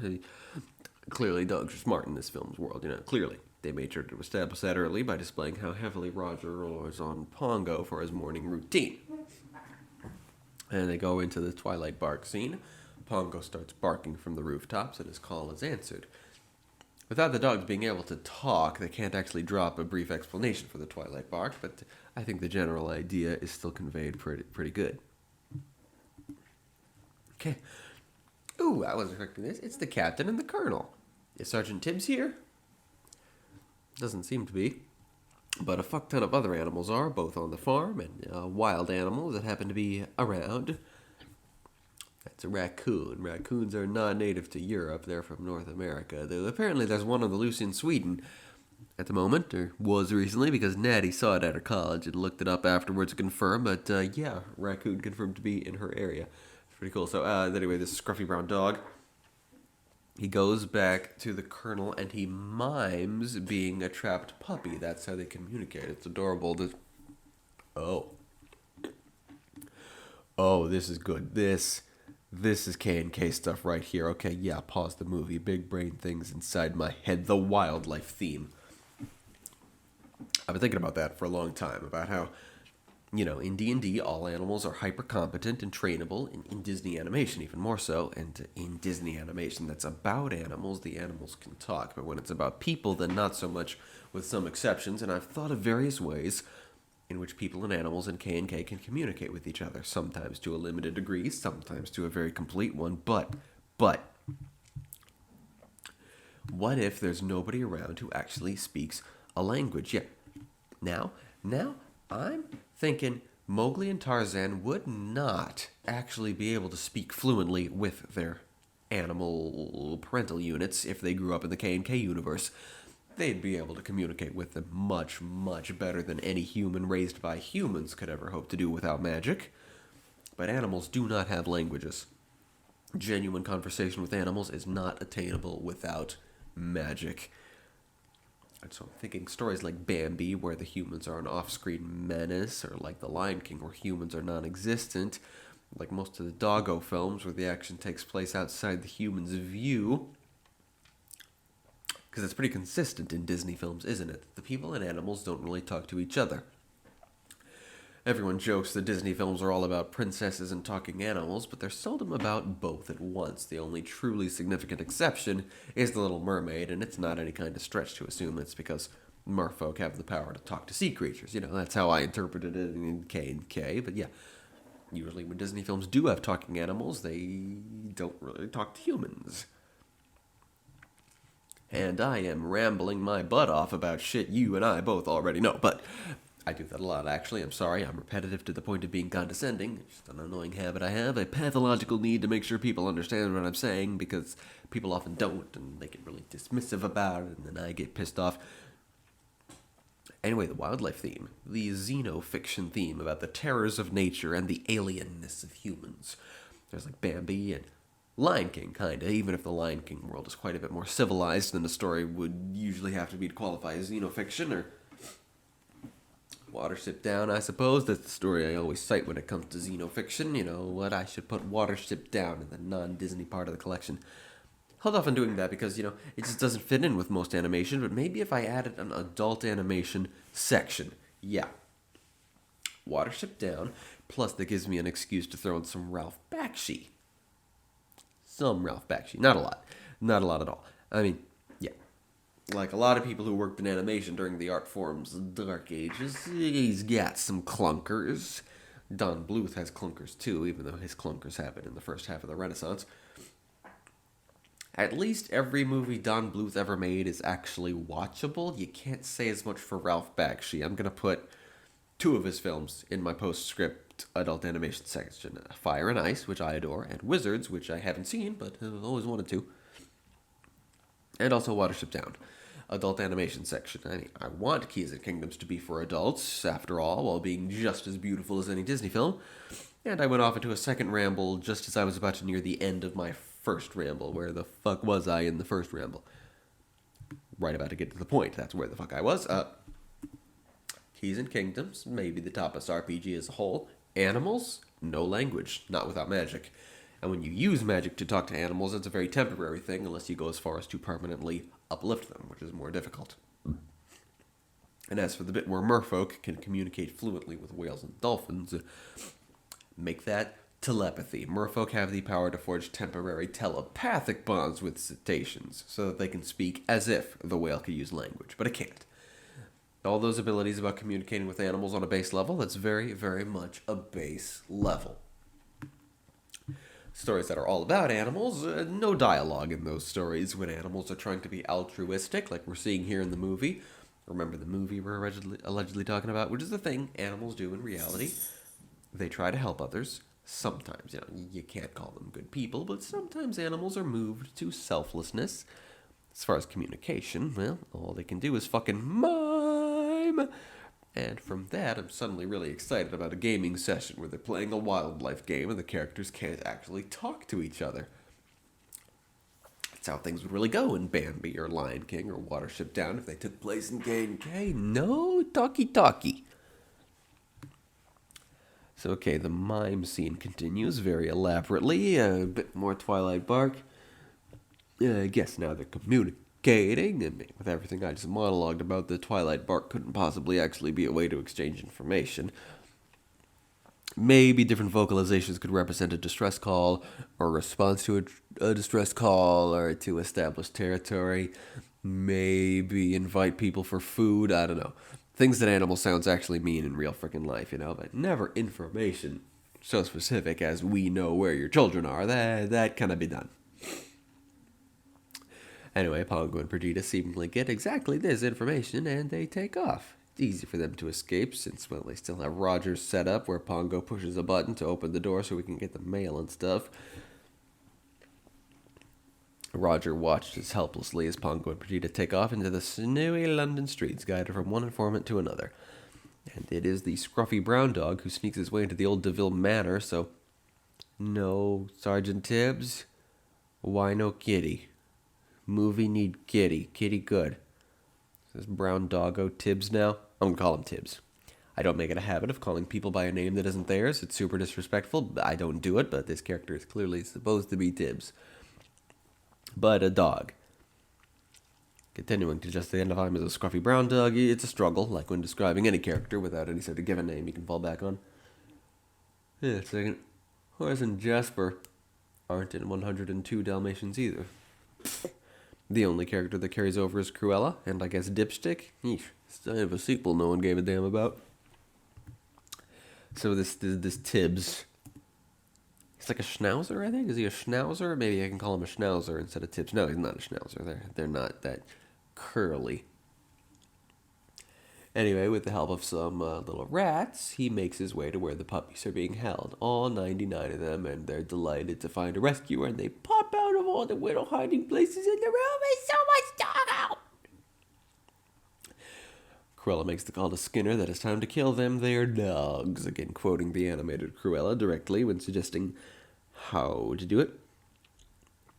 Back in London, Roger and Nanny are discussing their suspicion that Cruella is responsible. Unlike her animated counterpart, Anita does not remain skeptical of this theory for long, having a eureka moment as she goes through her portfolio and realizes, yes, Cruella has dog murdery plans. Agency for Anita, it's a small thing. They don't emphasize it, but it highlights the difference between the 60s and the 90s, and a thing that gets the assholes of the world so fucking mad that it's just gotta be worth it, yeah. Pongo and Perdita get through the electric fence with help from a friendly bird, while meanwhile the Colonel sneaks in. A squirrel, cute squirrel, sabotages the engine of the Baden's van, and a raccoon sticks a potato in the tailpipe. Why is that a thing? Does it actually work? Googling it, no it don't. A whole bunch of potatoes maybe, but one potato will just be expelled. That was a real little potato. Horace and Jasper put a little bit more emphasis into their weapons of choice than they did originally. Jasper using a fire poker, while Horace rips off a table leg to use as a club, exactly like the original. Kind of iconic, actually. I think I'll make note of it. Improvised weapons can be very scary in certain contexts. In a scene where everyone is actually, wielding a real weapon and wearing real armor, the guys armed with sticks and poles are kind of a joke, but in a street fight, well, they're second only to the guy with the knife. Dog Tibbs smuggles the puppies out of the house a few at a time as the Badens get distracted by a woodpecker rapping at the front door, and the raccoons noisily messing with their vehicle, which Jasper calls his truck. British people don't say truck, it's a lorry. Could Hugh Laurie not take a few seconds out of his day to say, "Excuse me, Mr. Director, I'd actually say lorry here, not truck." He's British, maybe he felt deleted jokes about his name. I couldn't guess. The puppies get snuck out, but Lucky, little bitty Lucky, is left behind because he's napping. That's not so lucky. Oh boy. Looking forward to this. Several of the puppies become conspicuously CGI as #NotMyTibs sends them sliding down a waterspout on the roof one by one. Shenanigans as Jasper completely inexplicably falls right through the floor. I do like crazy unexpected pratfalls like that. Jasper's trapped beneath the huge taxidermy head of a massive bull, while Horace gets frozen solid after taking a tumble into one of the icy ponds in the estate. Puppies and puppies and puppies! Maybe the shot I'm thinking of isn't actually in the movie. I'm thinking of the trailers when this movie was just coming out, or maybe not when it was just coming out. I was 4. Maybe I just saw the trailer on the VHS of some other movie from that year. Anyway, yeah, they showed that scene from the original where all the puppies are stampeding down the stairs of the DeVille Manor. And then it dissolves to live-action recreation of the shot. That was such a novel thing at the time, and, would stay that way for a good long time after. Now it's just annoying, and it sucks. Well, I guess that's not actually here in the movie, them all barreling down the stairs of the manor all together. Here they all escape via the waterspout. Cruella arrives at the estate, and Jasper, he tries to suck up to her, and there's a skunk. Do they have skunks in Europe? No, they don't. Did they just not have wildlife in Europe? You gotta use ours to get cute wildlife. You got hedgehogs. Yeah, granted, that's probably the one animal I can think of that Europe has that North America doesn't. Just the hedgehog. Anyway, Cruella sees through Jasper's sucking up that the puppies have escaped, and she gets in her car to track them down, the skunk hidden in the car with her. While Jasper and a very frosty Horace try to start their truck, but can't due to previously mentioned sabotage. Hey, the steering wheels are on the European side of all the vehicles in this film. I don't think they did that in the 61 film. The accurate portrayals of other places is a shockingly recent development in the history of fiction. So the Colonel's guided the puppies to safety, and they be going somewhere. Lucky's been left behind, and Mr. Skinner arrives at the manor. Seeing one lone puppy whining for help, the mute bastard slowly approaches, but Lucky is saved when Curly Doggo Tibbs comes back and bites Skinner in the butt. Meanwhile, Horace has gone mad from the cold. Desperately needing heat, he turns on the heater in the car against Jasper's advice since the vehicle is acting weird, and the whole thing catches fire and they spin out and wreck. Sometime later, the Fuzz have raided Cruella's home on the advice of the Dearlys, finding and tagging the remains of the tiger and learning from the house staff that Cruella has departed for her old family place out in the sticks, where the police will be heading next in search of le puppies and to arrest Cruella. Guided by a helpful crow, so many helpful critters around. I want to go there where all the birdies help you out purely out of the goodness of their hearts. Pongo and Perdita reunite with the pups in the dairy cow barn, their puppies, and 84 others. Man, I tell you, I never want to see 84 of anything. It's too much of a thing to get all at once. Maybe 84 grains of rice. Nah, I don't think so. I'm not crazy about rice. That's still too much.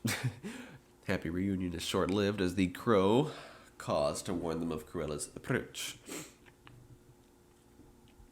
Cruella's villainous breakdown enters a slow burn beginning. She's furious at having to get her shoes dirty to track the puppies into a barn. You remember that bit from the animated film where the captain, the horse, he kicks Horace and Jasper? Well, that kick gets delivered straight to Cruella in this one. Bam! Horace and Jasper find some tracks, but those are decoy tracks left by some bunnies to lead them straight into the electric fence. Ooh, note that, electric fences. Sounds like a fun plot element. In my experience, those are mostly for containing dinosaurs, albeit being a cheaper and less reliable alternative to, a good old-fashioned dinosaur fence. I play a lot of zoo simulation games, okay, and the zoo simulation games have expansion packs where you can very expensively exhibit dinosaurs. Not really worth it, they're expensive as hell. And, all their enrichment objects are expensive as hell, and their fences, and they require a lot of space and very careful maintenance. So, the guests love seeing dinosaurs in a zoo, but, not that much more than they like seeing a perfectly normal lion or hippopotamus. But, it's fun to pretend you can stick dinosaurs in a zoo, even if it's super impractical. As Cruella stabs the haystacks, expecting to find the puppies within, she's too late as they've made it out the back of the barn, but it is a brutal thing to do with the pitchfork.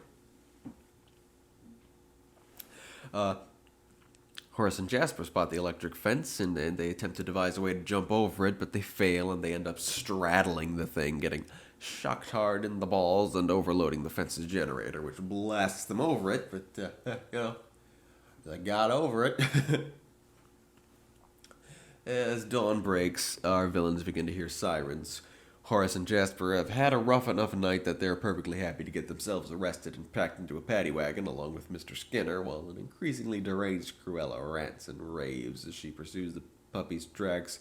She's covered in mud and straw. They must have been looking away when that happened to her. Then she falls in the mud again. The cops find her. What? No car chase? The cartoon had a car chase. No, you're telling me that an animated film from the 60s that has a high-speed car chase in it does not have a high-speed car chase in its live-action remake from the 90s? But it's the 90s. 90s films always have a car chase and a bunch of gunfights and martial arts scenes, action film stuff from the 90s. I'm very sad now. The police load up the Dalmatians in a whole bunch of cars and count up exactly 100 doggos, making it 101 when Not Tibbs, the Not Schnauzer, turns up with Lucky. Yay. As Cruella is loaded into the wagon along with her 3 henchmen, Chekhov's skunk makes his reappearance, having apparently stowed away in Cruella's coat the whole time. Must have been a heavy coat. She didn't notice. I don't get it. I thought it was going to stink up her car and do it much earlier. How the heck did they wait until now to make it move? I don't get it. I did not need that close-up shot of the skunk's butthole as it lines up its shot movie. Thank you very little. Fucking hell. I don't like buttholes. I don't. The Bobbies return the puppies to the Dearlys, and this cop looks familiar. Is that a young Steve Coogan? No, it just looks like him. It's probably why I found him familiar. Yeah, okay. Anyway, the 15 puppies belonging to the Dearlys are the only ones with identification, and apparently no one else has reported any missing Dalmatians, which is odd. Skinner had that list of all the puppies they'd taken from various places, but then again, a bit of that list consisted of rather large amounts of puppies, never as many as 15, but I guess they weren't stolen from any families, maybe puppy mills or some shit, I don't know. When you establish that Cruella stole every one of the puppies and then you get the police involved, it's a little contrived that Roger and Anita keep all the puppies, but so many puppies, they never end! And, as expected, Roger redesigns his video game, first of all, so the heroes are Dalmatian puppies instead of an adult modeled after Pongo. And as expected, the villain is now Cruella, an animated Cruella who perfectly combines, the features of the original Cruella while also being a less angular than the original caricature of Glenn Close. A very satisfying design for a cartoon Cruella based on this universe's Cruella. It's good. And he sells the game, I imagine, and we go forward a little over a year, specifically to the first birthday of Roger and Anita's baby. They're on their Dalmatian plantation, and I saw them surrounded by puppies, and I was like, it's not how dogs work. A 1-year-old dog is very nearly fully grown, but then, no, they pull the camera back even more, and the place is crawling with adult Dalmatians. Right? For a second, I was like, what's with all the dog incest? But then, no, the 99 puppies are from many, many different litters. They're adoptive siblings, but they're also dogs, so they don't care about that. So, yeah. There are at least 3 generations of a fuck ton of Dalmatians on this property. And Anita announces to Roger that she's pregnant again. The credits roll over a jazzy, highly improvisational cover version of the original film's Cruella de Vil song. Performed by... Ooh, I know this voice. Who is this? I like this song a lot. It's really fun. The world was such a wholesome place until Cruella de Vil. And you can sing it in so many different styles. It's so versatile and shit, but who is this singing? Okay, let's see, not much interesting in the credits, except the ADR loop group consisted of a number of known voice actors. Frank Welker did the doggo noises. And the video game sequences were animated at Disney Interactive, Disney's actual video game department, instead of being merely animated like an animated movie. Still, it didn't look much like a real video game, fellas. Real video games don't usually have 2D animated character sprites in an open-world, open-camera 3D game. That would be interminably expensive. But then again, remembering how blocky and primitive the CGI was in the 102 Dalmatians video game I just keep mentioning. I played it a lot as a kid. I guess at the time, video game graphics weren't much fun to look at, and movies about video games at the time could afford to look better than actual video games. And okay, our singer was one Dr. John. That's cool. Not very familiar with him, save that he was apparently the inspiration for Dr. Teeth from the Muppets. And I hear that now because the only other time I've heard him sing was the Down in New Orleans song in The Princess and the Frog, where he sounded much more mellow, not like Dr. Teeth at all, but yeah. So, 101 Dalmatians remake, I mean, it was very good. You heard me squeeing over cute animals a few times, and Glenn Close's Cruella, gotta say, overrated. Okay, well, I'll grant you, she really, really did have deliciously evil dialogue, and Close hammed it up real well, but I don't know, she wasn't in very much of the movie, it feels like, and it didn't leave as much impact as I thought she would. Overhyped, I guess, overall. This movie, 0 out of 10. The movie was good, but unfortunately, the movie took a character who was a cat in the original and made him a dog in the remake. That is morally indefensible. Okay, that's today's 3 movies, and I talked about the... Well, yeah, this is super weird. So, I talked about the animated canon movie, right? And, Hunchback, animated canon movie, but then I talked about the sequel, King of Thieves, for longer than I talked about the animated canon movie. And now the longest movie review of the episode is the one for the live-action remake. It seems kind of backwards. I don't know why I had so much more to say about 101 Dalmatians than I did about Hunchback. That doesn't make a ton of sense. Okay, now let's do our recap of the 1995-1996 page of the collection. The recap lands a little bit differently now. See, it used to be that when doing these recaps, I had a list of the films, and after each film, I just list every K&K idea I got from that film. But while I was doing the 93-94 recap, I was also reorganizing all of those ideas from the very beginning of the collection by category. Categories like genres and themes, creatures, legendary characters, universe building, magic system, magic items, storytelling, gameplay, and art design.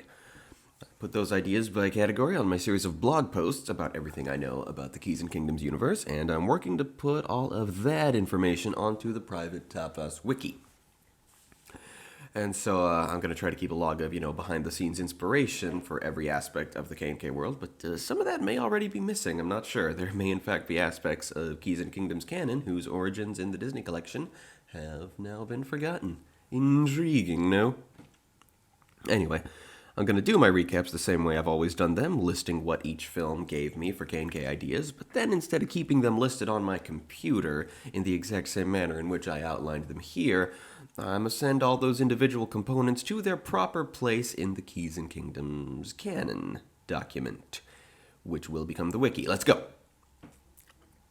Well, that took me 5 days. These segments sure have gotten long. Yeesh. So much to re-listen to in order to get all the data. This buffer thing isn't going to work out. Maybe I can work slightly faster than I have been? I don't know. I just want to release these at 7 p.m. on Tuesdays. Is that so much to ask of myself? Ugh. Anyway, here's the data. From a Goofy movie, themes. Okay, this is good for the urban theme. Suburban dad stuff. Now, Disney characters are rooted in the 30s to 50s, while Max is very 90s. I like high school cliques and archetypes and the possibility of shaking them up. It's graduation stunts and pranks. Modern things like high school lockers and hot tubs. A lot of people talk about the way these... It's odd to see these things in traditional animation. And, it might be equally odd to see them in a fantasy setting. Shrek has an aesthetic like this a lot, having a lot of modern America in its fantasy setting, best exhibited with the high school in the third film. And I've always used this aesthetic in my fantasy, with modern music, food, and architecture making lots of incongruous appearances. That might be more of a thing for Crystals, as that was always an idea for there, but it might appear a little bit in Cosmos as well. As far as creatures, we talked about how I once had an idea for natives derived from the animation term dog faces. Then I discarded that, and then I just brought that back just now. White gloves. Right, maybe, they're a major piece of animation history. Maybe they can be a native motif, white gloves. My ultimate thoughts on Yetis. There are 3 species. They're ape-like, so no claws, but maybe they use tools and weapons. And yes, horns. On some of them, depends on the individual. And the bone-chilling howl and the carnivorousness. Storytelling. Well, I've always known that pop and rock music would be a thing in Cosmos, so, mention that here. Storytelling, family road trips, family heirlooms, changing one's name while immigrating. Changing one's name is a thing that would be, coming into prominence culturally. You don't have to be transgender to do it and to never want to hear your old name again, yeah? A parody of crowd songs with everyone in town. Pete's Incredible RV / Siege Tank, as I quipped then. It's bowling, basketball. I've always loved fishing minigames, and, I've been thinking of adding, sport minigames as well. Bizarrely specific techniques are a super funny gag, and I like that list of touristy stuff. Jet skis, roller coasters, monster truck rallies, giant balls of yarn, bat caverns, baseball, and tacky nautical-themed roadside motels. Oh, and before that, theme parks and animatronics and parodies thereof. Costumed mascots. Non-scary villains make for scary dads, and discussing personal issues while fighting for one's life. And, I had a lot of gameplay notes about deception. Pocahontas. Tree guardians like Grandmother Willow. Was I just gonna say she's a Treant? Treants are the good version, and I've been calling the evil ones Tridgets. I feel like Grandmother Willow's anatomy is more Trigit-like, but her alignment is that of a Treant. Figure that out. Spirits of the earth and animals. Language is involved. I've got all that down. I said in the podcast that I never liked language barriers in fantasy. Obviously, what I meant to say was that I've always liked them.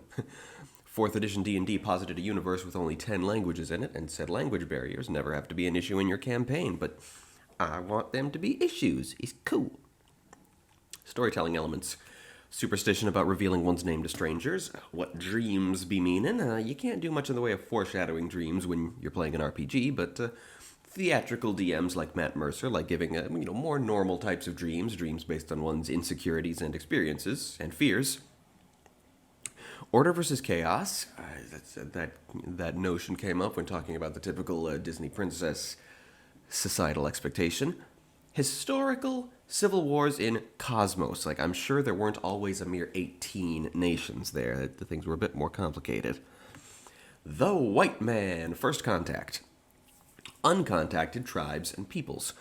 Romancing a local, that's turned pretty sour as a trope, as has adopting someone else's culture. That should come across as a really cool, friendly thing, but real history has ruined it, and now it always looks like cultural appropriation. No amount of context can save it. Gold mining techniques. Currency exchange rates. In most fantasy worlds, everybody uses the same gold coins, or at least everybody mints similar enough gold coins that you can go anywhere and still buy stuff, but maybe we talk about how it got that way. Historical fiction in cosmos. Basically, I don't know, like maybe not all the stories are set in the 4th millennium where the choices takes place. And universal traditions. You attack at dawn, and you get executed at dawn, and others, I'm sure. And quite a bit of art and design inspiration. It's a very pretty film with all the strange sunset-colored foliage and dazzling cliff faces. Tattoos are cool. Meaningful hair and clothing on all people. From places.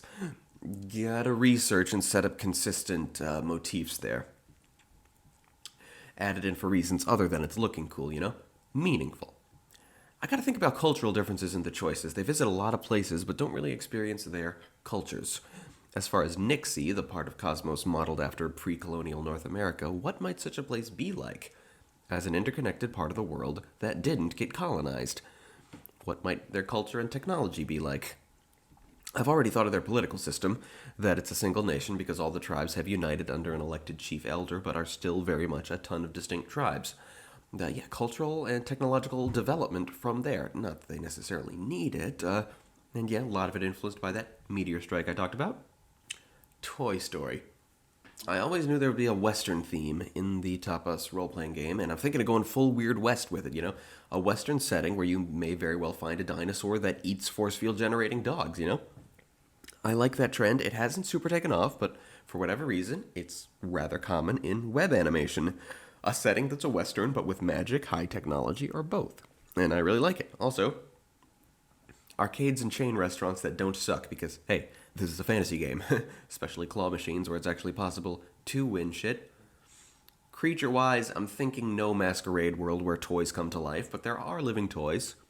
The plushie constructs I mentioned back when I covered Winnie the Pooh, I'd want to make those things exclusive to plush animals so it's clear that it's a reference to Winnie the Pooh, not Toy Story.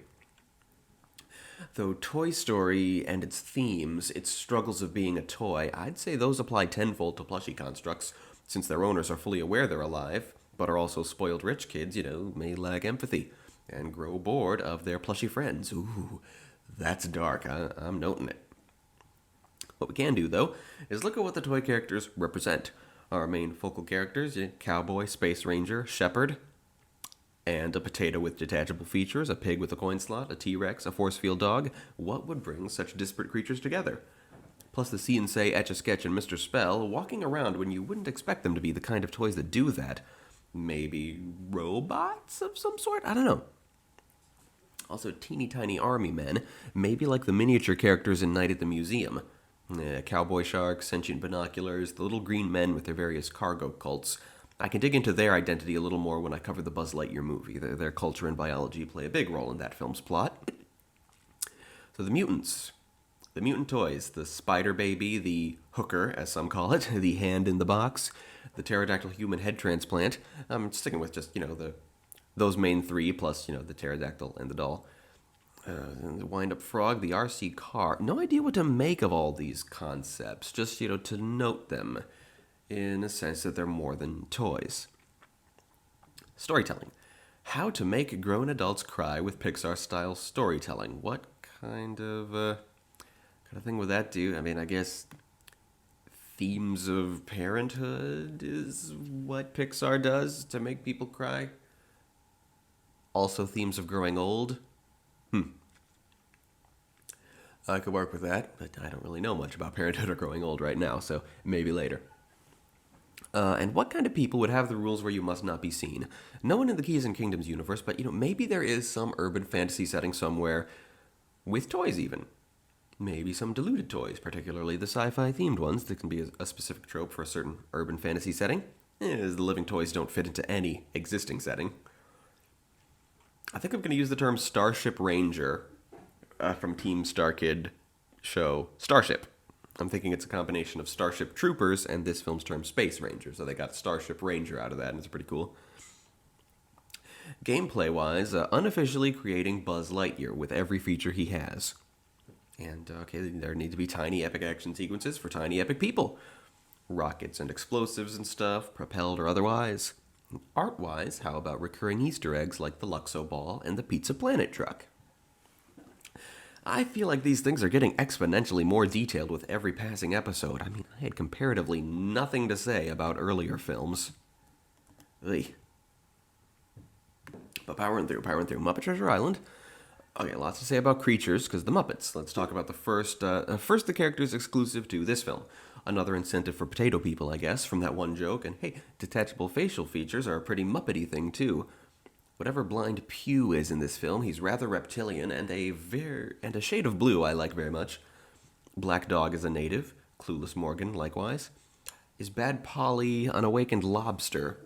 I feel like a lobster would need more water than he does. And Mad Monty is a seaweed guy. How to swing that as a creature. Okay, classically Muppety things, like I'm sure I've already mentioned taxidermy guardians, but maybe include some that are still mounted on the wall. Talking vegetables, a living figurehead. The characters from the roll call scene, most prominently Wall-Eyed Pike, Headless Bill, otherwise they're mostly good for costume design ideas. And you know what? I'm not going to talk right now about exactly what sort of creature every main member of the core Muppet cast is. I'm going to talk about that when I hit the Muppets 2011 reboot, but I am going to decide it right now. And maybe there are tribes of natives that are all the same face. Piratey music, and I actually like this film's award bait pop ballad, 90s pop ballad. Also reggae, working orphans, childlike racism, Jim's motif and arc of latching onto humans. Yeah, it's an interesting theme in a world other than our own. Buried treasure, black spot, other pirate motifs, consulting your puppet for strategic advice. The Mr. Bimble thing, that's a very consistently crazy thing for people to do. Torture doesn't work, that should be noted, but there should be rules on it. Hot pokers and the rack were the torture implements used in this film. Trippy multi-genre musical numbers. Throughout this movie, there were these cunning chess games of characters using their wit and charisma to get the better on others. And boogie, boogie, boogie, playing on an enemy's superstition by pretending to be an omen or undead or some such. And becoming a king of a primitive tribe by virtue of, being a white guy, acknowledge how manipulative and awful that shit is. But Benjamina Gunn here is an evocative image. If dwelled into, she would obviously be a villain, but by all means, let's have a villain that does that. James and the Giant Peach, I gotta do the rhino, yeah? Not because I want to, but because it's there. It's in a Disney film, and it's a creature, so I gotta figure out what it is and put it there. It's a thing of smoke and lightning and fear that eats people. It's something truly legendary. Maybe make it less noticeably rhino-like, caricature it a little bit like a Pokemon, so it's not exactly like a rhino. Make it a trippy dreamland creature like I did with the pink elephants, only more nightmarish, obviously. And I also got to do the giant robot shark. Guess it's time to come up with a reason for someone to have built such a thing. Well, there are multitudes of good reasons. Just because the film didn't provide one doesn't mean there ain't one.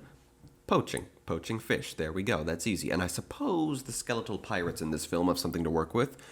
E.g., there's nothing preventing skeletons from wandering around underwater, or a group of skeleton warriors from being from many places and time periods, or for multiple different kinds of people being included among an army of skeletons, including perhaps natives. Also, motherfucking cloud men. They're not in the film, but they're so damn awesome in the book, I gotta do something with them. And then giant bugs, I don't think I'll create peoples based on this film's giant bugs. I'll just make sure I'm not leaving them out of the actual giant bug collection in the monster book. So centipedes, yes. I was going along with the 5th edition idea that giant centipedes are on the small and weak side, but maybe there can also be enormous centipedes, as with the book version of this guy. Grasshoppers, yes, there are plans. Big grasshoppers you can ride on to take amazing jumps. Earthworms, haven't given any thought to giant earthworms. I have giant leeches. Those are pretty similar to earthworms. I don't know, giant earthworms aren't very scary unless you go full Dune with them, make them truly colossal, but, they're still not scary if they still look like earthworms, but we'll see. Ladybugs and glowworms, not really, but if you reflavor a giant beetle just a little bit, because ladybugs are beetles, and glowworms are actually female fireflies, which are also beetles. And of course there are plenty of giant spiders in fantasy, maybe we can give one her French pattern. And going by the book again, we can throw in some silkworms. Silkworms are moth larvae. It's surprising how many ideas I've had for different kinds of giant moths. So details of the universe. Some sort of culture or place with an entirely peach-based cuisine, or something similar. Well, there's a notion of edible vessels for travel, but not both at once. The vessel being a peach, it's been done, obviously, just now, by this film. Seagull-based locomotion, somehow. It certainly is evocative, trailing from a whole flock of something. Impractical, probably, but really cool. The varying degrees to which the Department of Child Services might exist in certain settings. Obviously, in the Roald Dahl universe, they're borderline non-existent. And fruit. Fruit is important in video games like Pac-Man. Other examples, maybe Donkey Kong, I don't know, giant magic fruits. Bringing that extremely old and silly classic video game trope into a modern RPG. Sounds like a fun idea.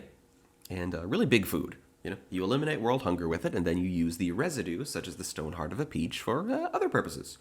The kind of thing one does with magic, I'm sure. Speaking of magic, the green crystals. I love the recitation of their recipe. I want something inspired by them, and I want to go with the notion that they're the most magical thing in the world. That they do something other than just making things big. That they have a lot of potential, all the potential to make dreams come true that the old man implied. Storytelling-wise, epilogues. The Hunchback of Notre Dame. We talked gargoyles and varguiles, nothing new to say about them. They were in my notes already. This is the progression of how gargoyles inspired varguiles, which in turn inspired statues that were just a bluff. Maybe some varguiles shoot bullets like Hugo does in that one moment. Lots of fantasy universes have a human subset based on the Romani, but tend to be a pretty offensive depiction. D&D recently got in some hot water for releasing a new version of a much older adventure without significantly improving the horribly stereotypical depiction of the Romani-esque wanderers featured in the story. So what are some improvements we can make? Some non-offensive aspects of the people we can integrate into a fantasy culture? I don't know. I just know wandering, partying, performing, fortune-telling, that all sounds like it might still hurt the feelings of modern-day Romani people. I'll look into it. They should have some representative in the K&K world for sure. I had a similar realization about Korea recently. Got to get some motifs in there somewhere. Now, the Court of Miracles, I think in real life, was a sarcastic name for a Romani-heavy slum, not a hideout. I'll have to look it up. Story elements. Well, I gotta get better at assembling a musical, first of all. The relationship between religion and the law differs from place to place, I'm sure. Someone who is Twilight levels of pathetic, but also someone who's an actual nice guy. Like a guy who is nice, and does not become angry when being nice doesn't get him what he wants, because that's not nice. Long-ass wars. And, this is what this film gives us. A villain motivated by racism, by lust, and by lustful feelings for someone you're racist against, yeah? And thinking all along that they're the hero, of course, every good villain thinks he's the hero, but when you go so far as to think that God is on your side, well, I think that's still true of most villains. Anyway, you know how every climactic battle in a Disney film includes some cartoon comedy? Yeah, vehemently not going to do that. For an aspect that fits into art, storytelling, and gameplay, disabilities. Right? Characters with disabilities are terribly underrepresented in, well, not just fantasy, but most stories. There are disabled people out there who'd like to play D&D characters who are much like themselves. This led to the invention of the combat wheelchair, a viral fan-made D&D item that was a big hit among all D&D players who aren't assholes. And let's think of other disabilities. Blindness, deafness. The Little Mermaid TV series includes a very spunky and cool deaf-mute mermaid character I've already spoken of if you watch Little Mermaid retrospectives. Mute characters like Mr. Skinner in the Dalmatians remake. And this comes about because of Quasimodo, who has some, very noticeable facial and body deformities. You know what's a condition that's actually kind of cool? Vitiligo. I like that look. I've never looked into if it's actually, unhealthy in some way. I think it just looks cool. I hope so, or I'm complicating a disease. I'm complementing a disease right now. That's not good. Okay, years and years ago, I had this 3rd edition D&D book. I think it was Dungeon Master's Guide 2, and it had a chart of crazy weird suggestions in it for wild NPCs. Like you could make one stats you could give to a character who is abysmally ugly, or a conjoined twin, or has extra limbs. Okay, I found a PDF. Those and Unearthly Beauty were the only 4 that were non-supernatural. Well, that and Prodigy. Prodigious Strength, something I also mentioned when talking about this film. Doesn't have to be strength, it's any one of the ability scores, but yeah, being just unnaturally strong or intelligent or something. Slingers. Gosh, I commented during the film that I couldn't think of a lot of heroes who use slings. But I saw something since I said that. What the heck was it? I've completely forgotten. I saw somebody else with a sling, and I have no idea. And counter sieges. Cathedrals and stuff that are made for defending themselves with defenses, like spewing lava out of the water spouts, might be made for that. Not unlike a fire keep from Fire and Ice, only unleashing the lava being less apocalyptic, I suppose. Aladdin and the King of Thieves. I said a ton about oracles, the only new idea being how, the realization that they're like genies, but less funny. Similarly, there's not much new to say about Zeratans, except emphasizing via art that they're unyielding forces of nature. Storytelling, daddy issues, I guess, variations on wedding traditions, keeping mooks looking unique and interesting. Gosh, despite all my categories, storytelling, universe design, gameplay, shit, there's a fine line. That mook idea is kind of all of them. Okay, there's a bad guy to the bad guy. The Starscream, as they say. Open sesame, that's a massively cliche phrase now, hard to take seriously if you're not a very small child, but the symbolism, can try it. The parting of the sea part is pretty kick-ass, a thieving code of honor, and a duel which completely forbids interesting situations. Well, the gaping cliffside right beside the arena was pretty interesting, but yeah, the fact that there was virtually no environment for Aladdin to exploit, just a flat arena, that can be an interesting challenge sometimes. Especially if you're accustomed to interesting situations. If you're accustomed to interesting situation duels, suddenly an ordinary core melee duel is kind of harrowing. Sharks getting beaten the fuck up. One last heist is always a good trope for a roguish character, particularly in the wreckage of a super-duper ancient civilization for an incredible treasure to end all treasures. Gameplay-wise, a tiger claw weapon, been thinking about that. Put something in the rulebook like, no, a giant hoard of treasure returning to the world economy would not devalue everything, shut up. That's right up there with another snarky remark I wanted to stick in the book, which is breaking away from gender norms is encouraged. If your narrator vetoes your character's gender identity or orientation, get a better narrator. You can find one, I promise. We're calling the RPG's game master the narrator now, if that wasn't clear.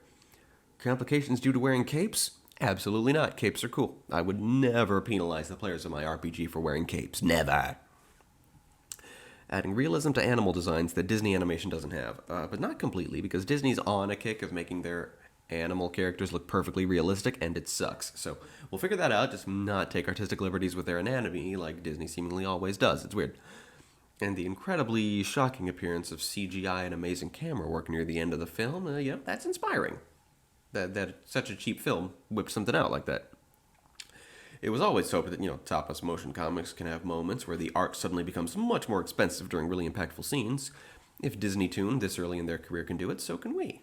I mean, the parallel isn't perfect. They at least have the money to actually make their characters move, but... 101 Dalmatians. Purebred dogs are crazy and have bad teeth and stuff. Although, if wildlife don't have any actual language, what will I do when it's time for Kingdom Butts to parody the Lion King world in Kingdom Hearts 2? We can't tell that story without any dialogue. To be determined, I guess. But yes, no linguistic ability, gotta note that. Twilight Bark, can't give specific details. Just distress, territory, food, that sort of thing.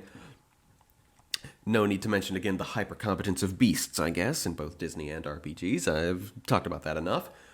Let's also talk about their altruism. Beasts have no alignment in D&D, and I think that should remain the case in K&K, because in real life, animals do help people and other animals, but they don't often sacrifice their own lives to do it. They lack that kind of commitment to really make sacrifices to help others. A true sign of neutrality, as well as the fact that, most animals don't really put a lot of effort into killing their enemies and their prey humanely, we haven't seen a lot of in Cosmos yet. Surnames. That's something to think about. And as I said in Toy Story, most animation companies like populating every one of their projects with references to their past works, and even a few to their future works. We ought to do that too. And what I said earlier about the two very different interpretations of improvised weapons, and defeat by humiliation is an interesting trope, and Cruella covered in mud there. This film having a character who makes video games, I'm wondering, have you ever been playing a fantasy RPG and wanted your character to play a video game? No? Nobody ever wanted that ever? Well, maybe we can throw it in anyway. see if anyone bites. Also, ice skating, because Disney on Ice, that's a weirdly big thing, ain't it? Gotta think about other self-propelled transportation like that. Ice skating, like bicycles seen in this film, maybe skateboards. Kenzie had an idea of our Pixie character in The Choices flying around and, moving her body like a skateboarder as she flies and maneuvers around. Not sure how to make sure that always gets remembered, but, we talk about it a lot, so I gotta get it done. The old pantyhose trick. Electric fences and the expense of containing dinosaurs. God, it's weird how many weird tangents I've been going on. That idea is totally unrelated to the film. And sabotaging cars, that's not a K&K thing. We need more of a pamphlet of the core rules and then have that come free with all the books that describe actual settings or something. I don't know. So, also rules for high-speed vehicular chases and for accessories. Dear God, the recap took half an hour. What is going on with me? Maybe I need an editor. Editor to cut down all my crap. Okay.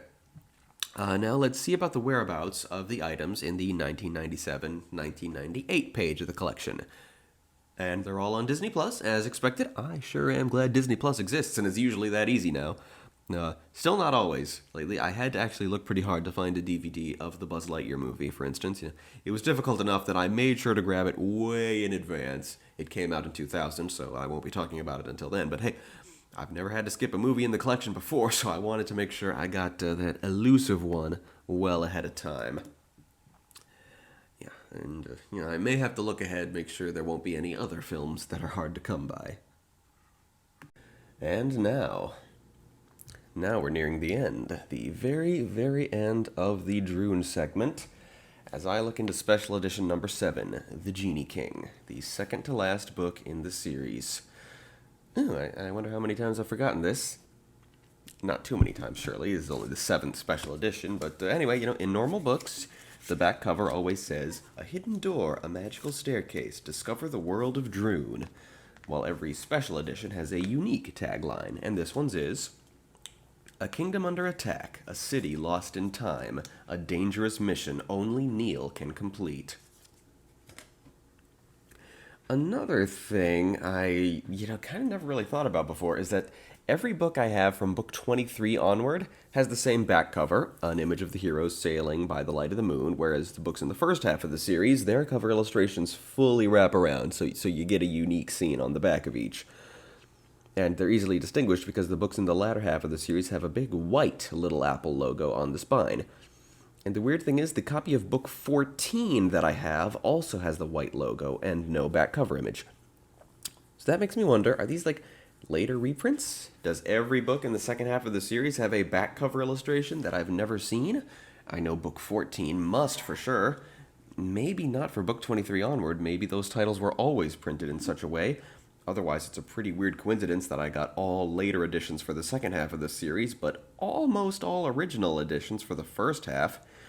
Heck, if I didn't have this later edition, book 14, I wouldn't even know anything weird was going on, but book 14 for sure has a back cover that, well, I saw when I was a kid, but it's not like I remember it. I mean, more Jaffa Wind, I suppose. So yeah, there's a completionist in me that wants to find an older copy of book 14 for sure, and any of the other books that had a back cover illustration, if there were such things. Okay, story. Chapter 1, Turban Tricks.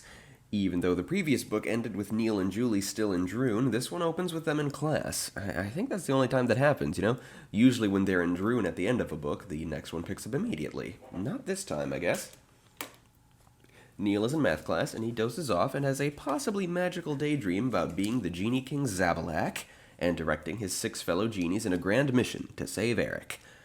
There's a pretty exciting multi-page battle scene, actually, in this dream sequence. Neil comes back to reality when Mrs. Michaels calls on him to ask him the ratio of the circumference to the diameter of a circle. Pi! I was obsessed with pi when I was our hero's age. The way the decimal value lasts forever with no pattern, that's not mentioned here, but pi comes back later for some reason. I guess because a wheel comes up later. I don't know. Kia sends Neil and Julie one of her messages via the whiteboard as usual. W-O-N. At first, Neil thinks Kia is telling them that they won the war, but Julie reminds him that messages from Droon are always written backwards. Now. Kia needs them now. Neil has to manipulate time a bit so that he gets the answer to the pi question right, and they can indeed skedaddle home in time without Mrs. Michaels holding him back a little. Chapter 2, On the Roof of the World. They get to Droon, meeting Kia and Max in some snowy northern mountains, mid-wizard duel with Nefu. Nefu only messes with them for a moment before mysteriously retreating. They ascend to the peak of Silver Snow and call forth the castle, hoping that a secret room within the castle can tell them where and when Galen hid the moon medallion. The 3 Knights of Silver Snow lead them to this secret winter room where Galen allegedly went to speak to his dead mother via the magical meditation stool that allows him serene access to the most secret corners of his own mind. Julie sits in the stool so that she can relive her vision of Galen, and Neil uses a genie trick to help explore her mind as if it was a library. That's funny and creative. Very genie-like. Neil pieces together the clues. Purple smoke, the medallion allegedly being missing for 100 years, and the last word Galen spoke, which Julie didn't consciously remember him saying. Twins. Neil figures the medallion is in the bottle of Ut, homeland of his and Julie's doppelgangers, Duke Snorfo and Duchess Dimpella. The bottle of Ut is in Galen's tower, which is currently at the foot of the ice hills, and a bit of genie time manipulation can get the city of Ut out of the bottle before the needed 100 years have passed, so that's what they gonna do. Chapter 3, The Eye of the Storm. As they travel, they see a swarm of Hakath Maul converging on the Saladian plains, seemingly anticipating their plan. In a very deliberate callback to Book 1, Neil locates Galen's invisible tower by charging around randomly until he crashes into it face first. The narrator describes Ut as one of the 5 magic cities of Droon. I've been trying to figure out exactly what the 5 magic cities are. I know Dubesh is one, and Tortu is another, and now I know that Ut is the 3rd, so 2 more. I'm thinking maybe Samarindo, and the 5th? God, no idea. Maybe Ro? The magic cities tend to be more sinister than Ro. No freaking clue. Something to more clearly define in the adaptation, and probably something to ask Tony, if it's never actually clear in the text. They take a flying carpet to the Saladian plains and place the bottle of Ut in the exact spot required. With some teamwork, they keep the wing wolves at bay as they call the city forth. Chapter 4, Among the Magic Streets. As Kia puts a great dome around all of Ut that should prevent entry, the kids see a streak of light enter the city, predicting that they'll meet whoever that is before the day is done. They buy some local fashion from a frog-faced shop owner so they might blend unnoticed, and they give the man a generous tip. Each of them feels a tug in a different direction. And Kia realizes they must each be sensing a different one of the medallion's 4 components. The net-wielding guards of Ut, who are described in this book as having hooded faces with only glowing eyes visible, like the guards in Tor 2, when their previous appearance described them as dog-headed like the guards at Migos. Inconsistent, they're clearly ripping off somebody.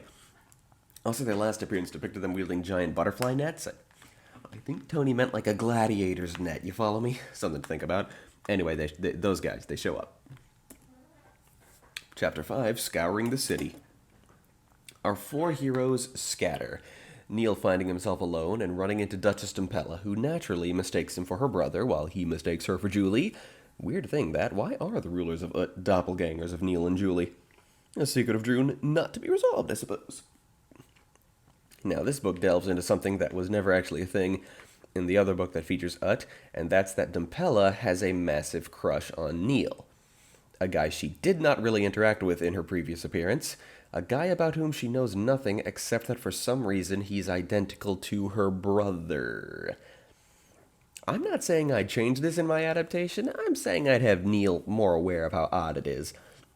While embracing the fact that Droon girls tend to be crazy about him, I've been thinking my adaptation can include more overt romantic elements than the books do. Nothing that would change the story any, just more explicit stuff between Galen and Anusa, between Eric and Kia, and of Neil, who starts off annoyed by the amount of female attention he gets in the first appearance of Sarla and Luma, be all for it by their second appearance much later in the series, and therefore somewhat receptive to Dimpella, while also aware of just how bizarre it is. And Julie can make fun of him for it, and, we have to establish the attraction in Dimpella's first appearance if we're gonna bring it back here, quote-unquote back. Anyway, Neil and Dimpella hide together as the actual Snorfo soars overhead on a flying urn, apparently inspired by the urns of Parthnoop that once sat in his royal museum. Neil wonders if a piece of the moon medallion gave him the power to enchant an urn in such a manner. Once he passes, Dimpella explains that Snorfo is searching for the new magic in Ut, presumably all 4 pieces of the medallion. Neil brings Dimpella back to his friends, and she confirms that Galen was around with some lady, whoever it is impersonating Anusa right now. She also confirms that Snorfo has the Twilight Star, and so they each follow their individual tugs to find the other 3 components. Starting in the center of town, where the Red Eye of Dawn tunneled its way out of the Doom Gate. Since that happened, Snorfo has sealed off the hole with a giant stone obelisk. They search, all the while Neil sure he hears gentle footsteps pursuing them. Chapter 6, Turnovers and Turnarounds. So they search. Max first spots the Ring of Midnight, disguised as a door knocker in the fancy part of town. Julie searches for the Pearl Sea, finding it in the possession of some sneak thieves. Disguised as children playing marbles, these thieves are trading stolen goods. Dimpella agrees to look the other way on their illegal activities, they just want the marbles, and Julie identifies one as the Pearl Sea. And Kia determines that the base medallion, Zara's part, is in the Museum of Magic. And they silently break into the museum and find it in the breastplate of a ceremonial suit of armor. And there in the museum, they're cornered by Ving and Ming, once again brought forward from the distant past, having followed Galen to Ut and gotten trapped, accompanied by a new character, their annoying baby brother Ing, still in diapers but just as villainous as his big brother and sister, and he snatches the moon medallion and flies away. Chapter 7, Urn Riders. Ing trashes the entire museum before flying out, and Neil and the others pursue him in the urns of Parthnoop. Oh, the museum still has those. Then why did Snorfo have to make one of his own? Anyway, they manage to catch up to Ing because, well, he's not the fastest flyer when he has a full diaper. Did not expect Droon to go in that direction. They snatch the medallion, but Snorfo comes upon them and takes the core medallion for himself. The chase continues, Ing getting back into it after Ming changes his diaper, and Snorfo soon having not only all the medallion's pieces, but also Neil's turban. The medallion shatters Kia's defensive shield, and soon Gethwing's forces start descending into the city. The heroes hide, and the hawk bandits defer to Gethwing as he himself descends on Ut, causing Snorfo to faint dead away. Chapter 8, The Moon Dragon. That was the title of Book 26. I wonder if there are any other occasions where a chapter in a book shares its title with another book, or another chapter somewhere. Maybe so, yeah? Anyway, Gethwing, the coiled viper upon his brow, seems even bigger and more menacing than usual.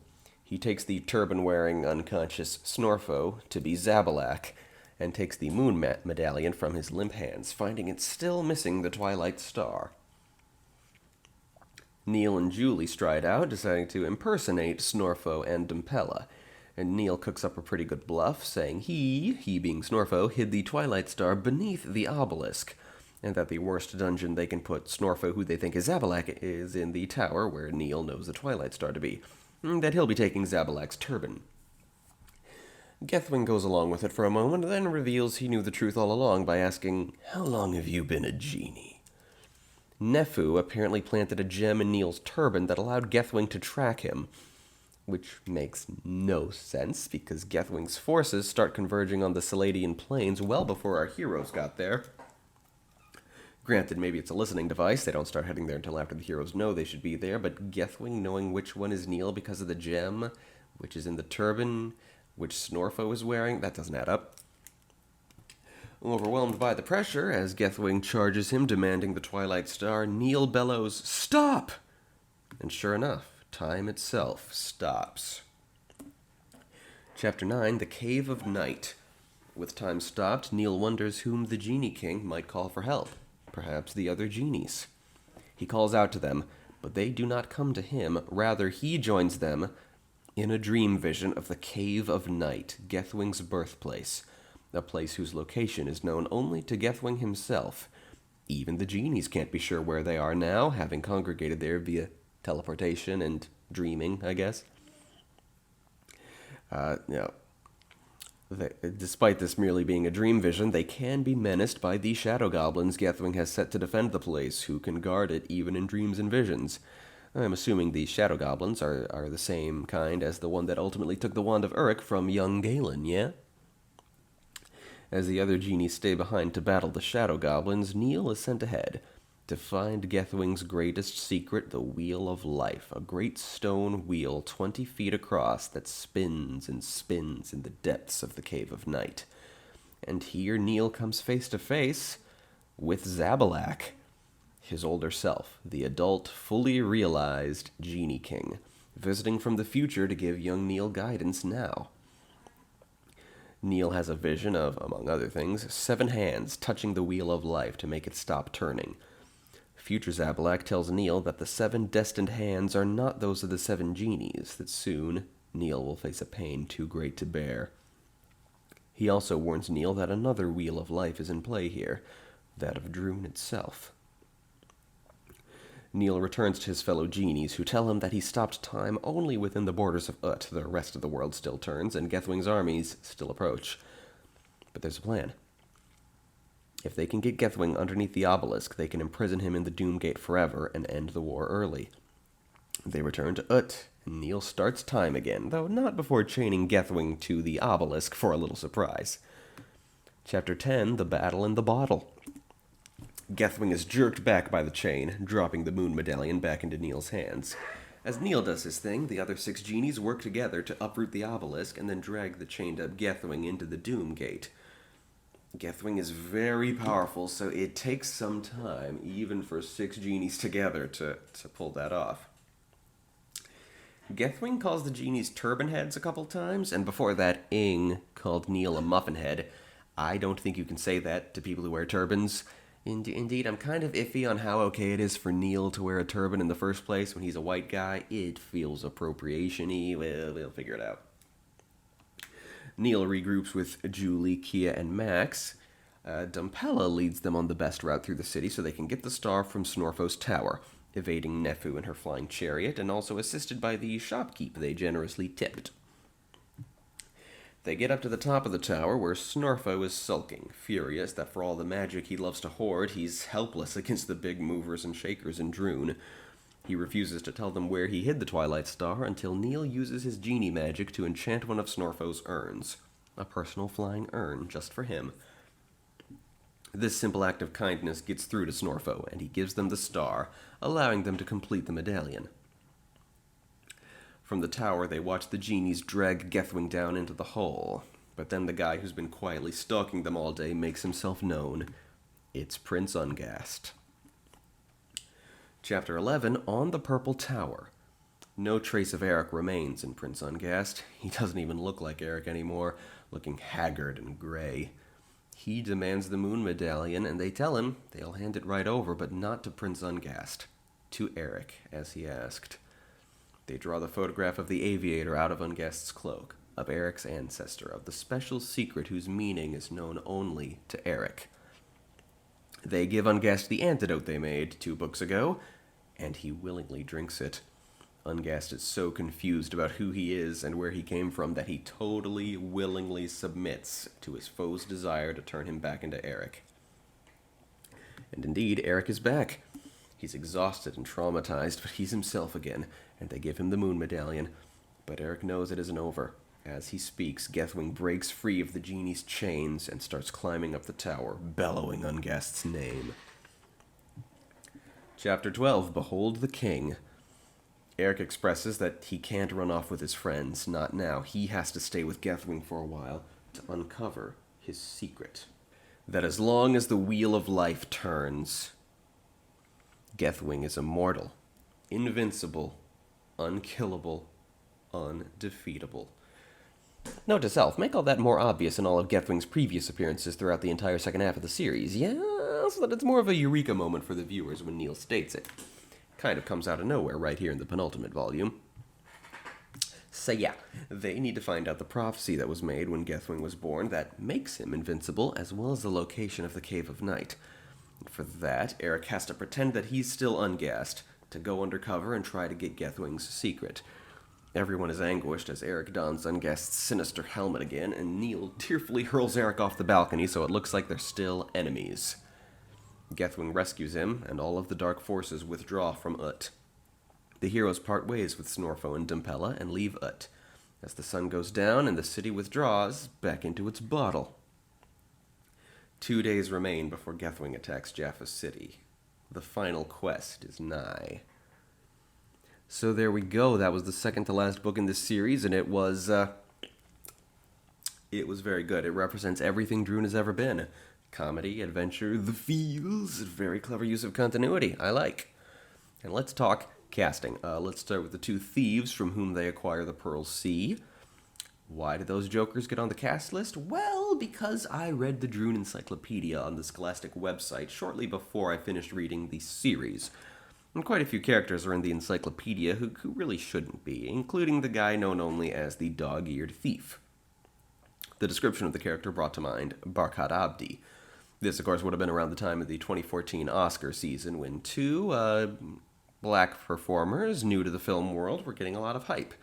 Lupita Nyong'o in 12 Years a Slave and Barkhad Abdi in Captain Phillips. Lupita, of course, actually went on to be a big celebrity after that, while Barkhad, he didn't have as easy a time. With his gauntness and bad teeth, he's not suitable for many roles besides a Somali pirate. Regardless, he was on my mind at the time, as was a very newly famous Lupita, so I cast Lupita as Anusa in this, and gave Barkhad a small supporting role. I also cast the 2 of them, fan cast that is, as a duo in my My Little Pony fanfic, as characters who haven't even appeared yet, because I haven't updated that MLP fanfic in nearly 2 years. It's not dead, it's gonna come back, just first I need to finish a few more chapters of my Disney Princess fanfic, which also hasn't updated in 1 year. I'm working on it, man. We're in a pandemic. So Barkhad Abdi is the Dog-Eared Thief, a character I really thought would amount to a lot more than he did. Not so much. Now he has a companion, the Mustached Thief, and so I decided I might as well cast him as well. I went with Billy Burke for the Mustached Thief. Team Mustache Dad! Woohoo! As for 2 actually important characters who debut in this book, there's Aang, and I just love this story. See, way back before I found the series, I started thinking of who'd be cool actors to play the characters, and I remembered Ving and his seductive voice, so I thought, how about Jonathan Frakes? At the time, I had no idea that Ving had a sister, so when Ming debuted, I thought, hey, who better to play Ving's sister than Jonathan Frakes' very sexy co-star on both Star Trek TNG and Gargoyles, Marina Sirtis. And at that point, I still didn't know that the pair of them had an annoying baby brother, so when he turned up, well, I had to go with the Star Trek co-star of theirs, whom most people at the time found to be the annoying baby brother of the Star Trek universe, Will Wheaton, now a very respectable voice actor and nerd icon for non-Star Trek reasons. And finally, Zabalak. Like Eric and Kia, Neil meets his future self, and like them, I wanted to give that role to a big superstar, and decided to imagine Robert Downey Jr. Well, I don't know if this is still true. I was going to say we could never get him on a TV budget, but hey, TV has gotten pretty darn respectable these days. Sometimes it's even better than film, so why not? And now, final segment. This podcast has just taken me forever to produce here. I've just been getting the segments done one at a time because they've been so difficult. So yeah, I'm annoyed with this episode in particular. I want to get done with it. So we're reading the second half of the third book of my Maximum Ride fanfic, the title of which is 1. I don't really remember the first half. It's been like a month since I went over it, but I'll catch up, I'm sure. I'll figure out what's going on. Chapter 11.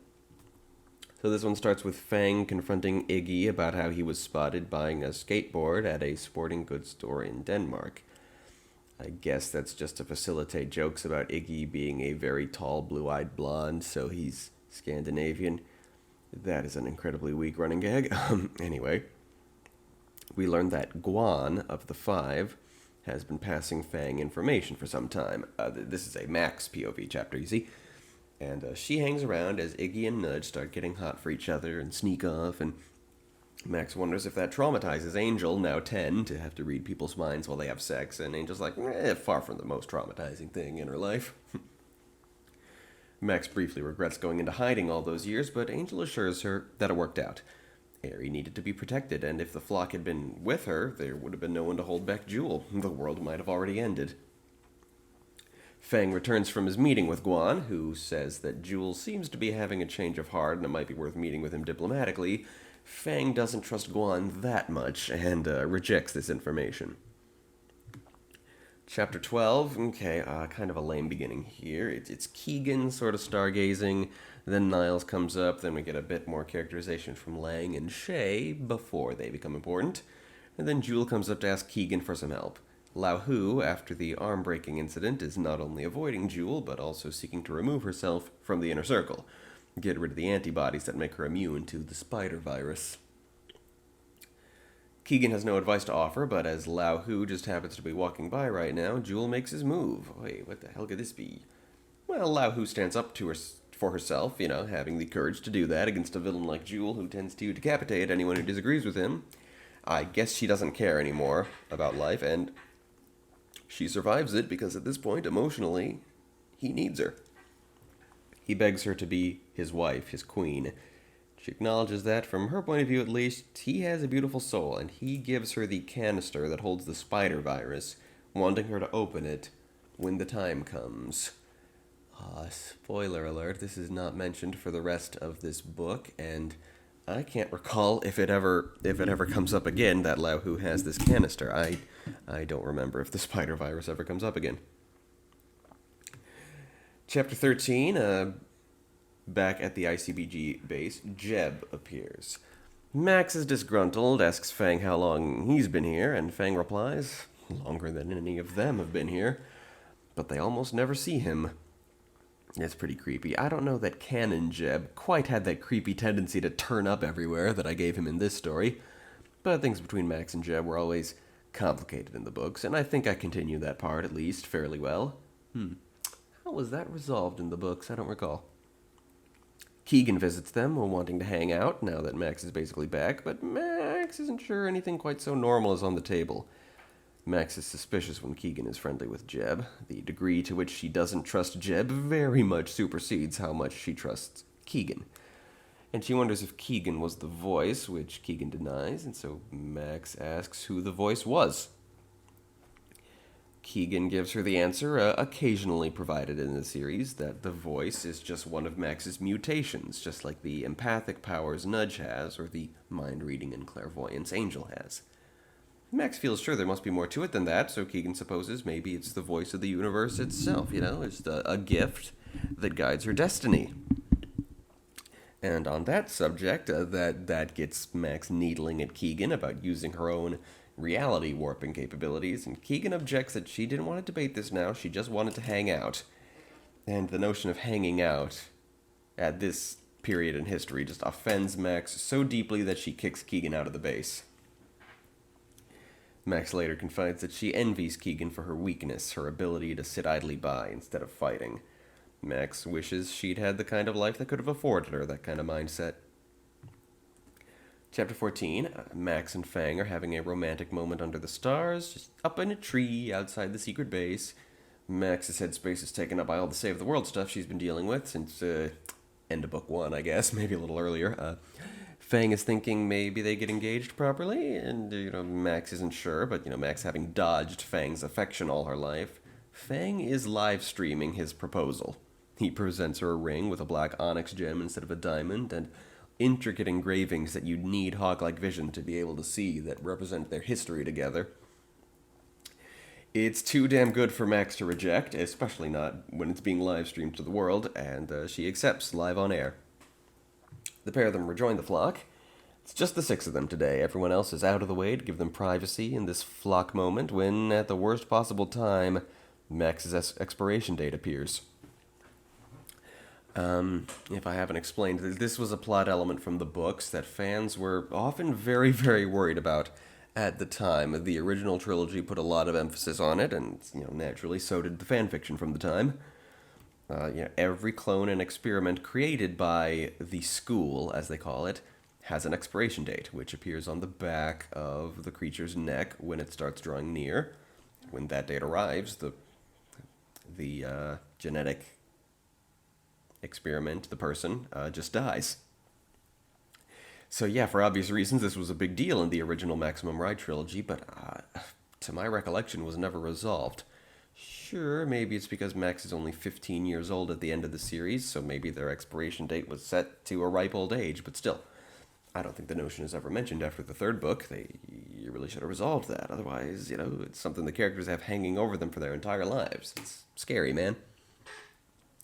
Anyway, here in my fanfic, Max's expiration date pops up, set for a week from now. Most of the flock freak out, but Fang and Max just feel like it's time for action. Fang says Plan A is to find a way to get rid of the expiration date, reset it. Max wants to get started on Plan B, get everything out of the way right now, save the world before the week is out. Chapter 15, we get the moment Max's expiration date appears from Iggy's perspective. Naturally, he didn't see it happen. He only registers Nudge having a huge freakout, and he has to follow her as she runs away. She has to explain it and her feelings that nothing they've ever done is going to matter once Max drops dead a week from today. Iggy comforts her by singing the Guys and Dolls song, A Bushel and a Peck. I love you, a bushel and a peck. You bet your pretty neck I do. I heard that song in the movie Julie and Julia, and I liked it. And this is a moment that I'm not going to transplant into Iris like a lot of other moments in this fanfic. I'm going to transplant it into some sweet kind of vampire instead. That was always a plan because, a 50s song, it just makes a lot more sense in the context of some sweet kind of vampire. Nudge is soothed, still terrified that Max only has a week to live, but with a clearer head, she knows they've wondered about that every week of their lives, and they've gotten out of worse scrapes. Maybe there's a cure. So they return, and Fang summons Jeb to the conference room via intercom. Fang rejects Iggy's offer for help. He wants to confront Jeb about this personally, one-on-one. Iggy steps aside and allows it. Chapter 16, we flip to Fang's perspective as he and Max are now alone with Jeb. He shows Jeb the expiration date on Max and demands he get rid of it. Jeb remarks that they were all set to expire on their 18th birthday. Max is somewhat bemused that this is how she learns when her birthday is. In the book, they don't know. So upon finding their freedom 2 or 3 years before the beginning of the series, they all just chose a date to represent their birthdays. By, I want to say, the sixth book, they realize they've completely neglected to keep track of the date and all decide to collectively declare themselves 1 year older. So here in my fic, Max discovers her birthday is July 26th. Hey, that's my sister Zia's birthday. Little shout out, I guess. Zia was only 7 or 8 years old when this fic was written, so it's not like she was especially Max-like, just, I guess, a date I like, I suppose. Fang flatly declares that Jeb is going to remove Max's expiration date, no matter the cost, no matter if that's something Max was supposed to do herself by that never-defined destiny she has. Jeb will fix it, or Fang will kill him. Simple as that. Jeb is unshaken as he agrees and heads outside. Max goes to get some rest, deciding not to inform Aerie about the expiration date unless she sees it and asks about it. Fang, meanwhile, feels the urge to follow Jeb outside and fight him. Jeb obliges, and his fists are as strong as stone. It seems Jeb is much less human than he's always appeared to be. Having given Fang the fight he wanted, Jeb departs. Chapter 17, Max POV, continuous. Weird, that's 4 consecutive chapters covering a single, very short period of time. That's uncharacteristic of this story. Usually more time passes between chapters. Max attempts to go to bed, but she just can't relax, so she walks around a little, comes back to Angel and Gazzy. At Max's request, Angel attempts to glimpse the future and just gets, "Someone will save you." Angel admits she'd rather not be that guy anymore who speaks in vague and cryptic riddles and prophecies, but that's all she's got. Max, meanwhile, starts formulating a plan to storm Jewel's base in 2 days, and in a bit of a paradox, Angel sees the plan before Max has made it and gives it to her, and Max is like, "Wow, I'm a brilliant tactician." That's pretty funny. You messing with causality like that. Chapter 18, let's see, only 3 chapters left. Well, this will be a pretty short storming of Jewel's compound again, more characteristic of what I expect of myself, not like the refreshing slow burn of the previous one, unless they're really long chapters. So they're packed and ready to go the next day. Angel said it was in 2 days. Great continuity, me. So they leave Aerie behind with Dr. Martinez. The doc is Aerie's grandma, after all, so they acknowledge that relationship, I guess. They say goodbye to Ella and Total and the 3 ICBG guys because they're a bit too big for this plan to be practical with them. For the first time in years, the 6 flock members unfurled their wings at once, and Max has kind of an emotional attack over it.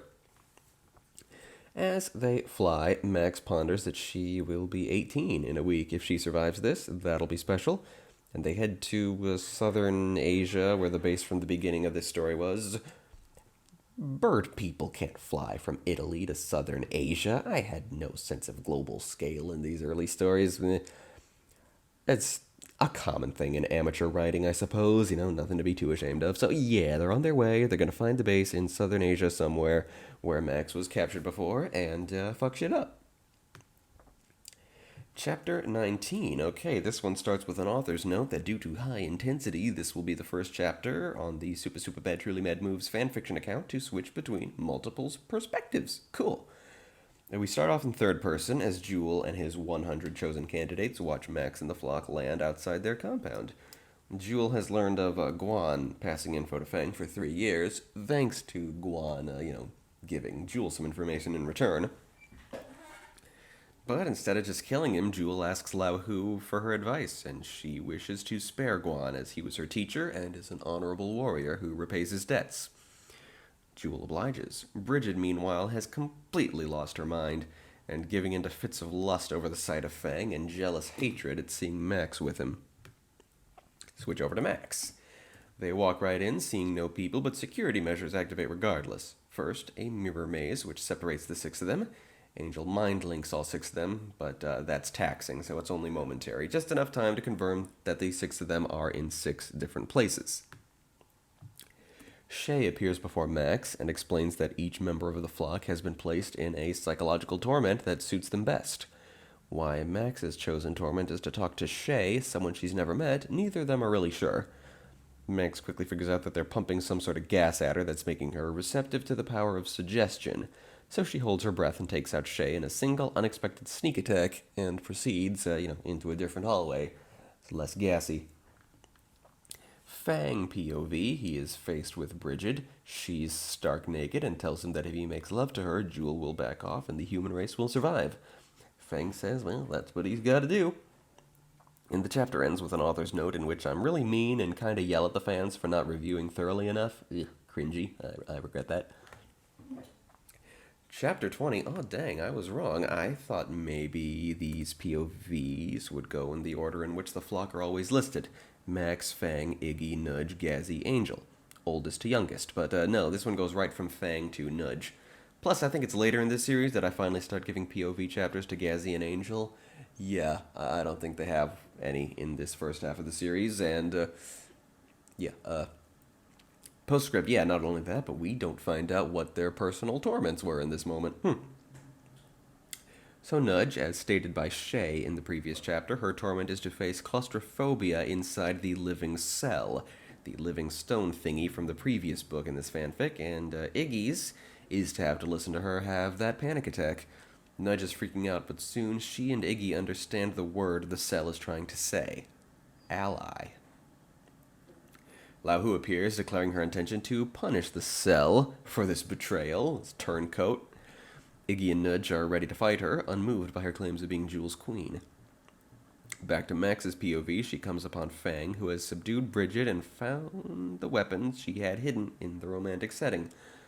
Max wants to get the heck out of there, but Fang wants to take Bridget with them, see if anything can be done about the way she's utterly lost her mind. Max is moved by Fang's sympathy and agrees. They knock out Bridget and wrap her up in a blanket. Meanwhile, the entire building becomes transparent, except for the living things within it, so Max can see all her allies, all her enemies, but isn't sure how to get through all the floors and walls to actually intersect with anybody. Jewel, however, still has mastery over the place. You know, he made it transparent, just kind of wanted to bring this all to a premature end. And once he's located Max, he isolates himself and her in a big red force field and challenges her to single combat to settle this forever. His first move is to clasp his hands around Max's, breaking them. Fang POV. Fang finds himself standing next to Keegan and demands that she get Max out of this. Keegan cowers, and soon it's Niles who tells her to get off her ass and do something. He's just not interested in loving someone who has nothing to offer the world. So Keegan takes a breath, turning the tide of the battle in Max's favor, and as soon as that happens, Gazzy makes his move, spilling something that sticks Jewel's feet to the floor and clipping a tiny bomb to him, farting in his face for good measure. I was never crazy about Gazzy and his emphasis on fart jokes, to the point where that's where his name comes from, but this seemed like a good time to acknowledge that feature of the canon character. Jewel explodes, and Keegan teleports all the good guys out of there before the explosion can reach them. Herself and Niles, the flock, and also the blanket-wrapped Bridget and the defected living cell. Keegan apologizes profusely to Niles and to Max about how she hasn't listened, hasn't been useful. Max realizes this is the answer to Angel's prophecy. Someone has saved her. Keegan confirms that she's altered reality, so none of them have expiration dates anymore, and just for kicks, they, regardless, know exactly when their birthdays are. Max thanks Keegan, so is the story over now that the omnipotent character has decided to take action? Not so much. The flock decide to keep her on standby so they might find their destinies on their own. Keegan and Niles depart. The flock don't know where in the world they are, a forest of some sort, but decide to trust Keegan's judgment and putting them in this place in particular. Gosh, I'm not entirely on board with this. If Keegan is going to be a character in Iris, I really need to figure out how to write her better. I was doing good right up until just now, but yeah, if she truly is omnipotent, it just wouldn't do at all for her to decide to be useful and active halfway through the story. Unless, I guess, she just, starts functioning as a genie, like she does stuff when they ask her to, instead of, just making the world a better place. I don't know. Anyway, the book ends in third person once more. Lao Hu finds the exploded Jewel, only slightly damaged, because, he's a tough cookie. Jewel admits he doesn't know what he's doing anymore. It's quietly revealed that Guan and Huzi died in this particular layer's destruction. What a couple of nothing characters, Jesus. So yeah, Jewel doesn't know what he's doing anymore, doesn't think his heart would be in rebuilding his new world again, but Headmaster approaches and offers membership into the survivors to Jewel, Lao Hu, Shay, and Lang. With more of a shrug than an evil cackle, Jewel accepts. That's the end of this book, and 3 interesting things are noted in the final author's note. The first is that this final chapter is the longest in the history of the story. I looked up the fanfic's stats, and the chapter is 3,140 words long. Looking at the stats for the 2 books that came before it and the 3 after it, it stayed that way. It was the only chapter in the entire history of the Max Saga to be longer than 3,000 words. Though it wasn't the first chapter on my entire fanfiction account to be that long. One chapter of the first story, The Good Life, was over 4,000, but that was quite remarkable. No other chapter of the 3-way crossover saga approached 2,000. In the most important fanfic of my fanfic career, the My Little Pony fic Romance and the Fate of Equestria, 46 of that story's 196 chapters are longer than the longest chapter in the entire Max Saga. Come a long way, though, it's not about quantity, but, more words give you more time to breathe and process emotion, is the thing. Anyway, the other 2 interesting things noted in that author's note are that the 4th book in this series might take a long while to come out. And it's noteworthy that while the last chapter of the 1st and 2nd books announced the titles of the 2nd and 3rd books, the title of the 4th book is not announced here. So overall, there was the feeling that the series would slow down a bit to the point that I didn't even have a title for the next book. That was ultimately bullshit. The 4th book premiered only 6 days later and obviously had a title, so not sure what happened there. Maybe I wanted to be mysterious but got super impatient. Yeah, that sounds like me. In conclusion, this was another episode of my podcast. Let's get the heck out of here. TAPAS and Stuff Productions is brought to you by our supporters on Patreon, including Knight Sadie Allen.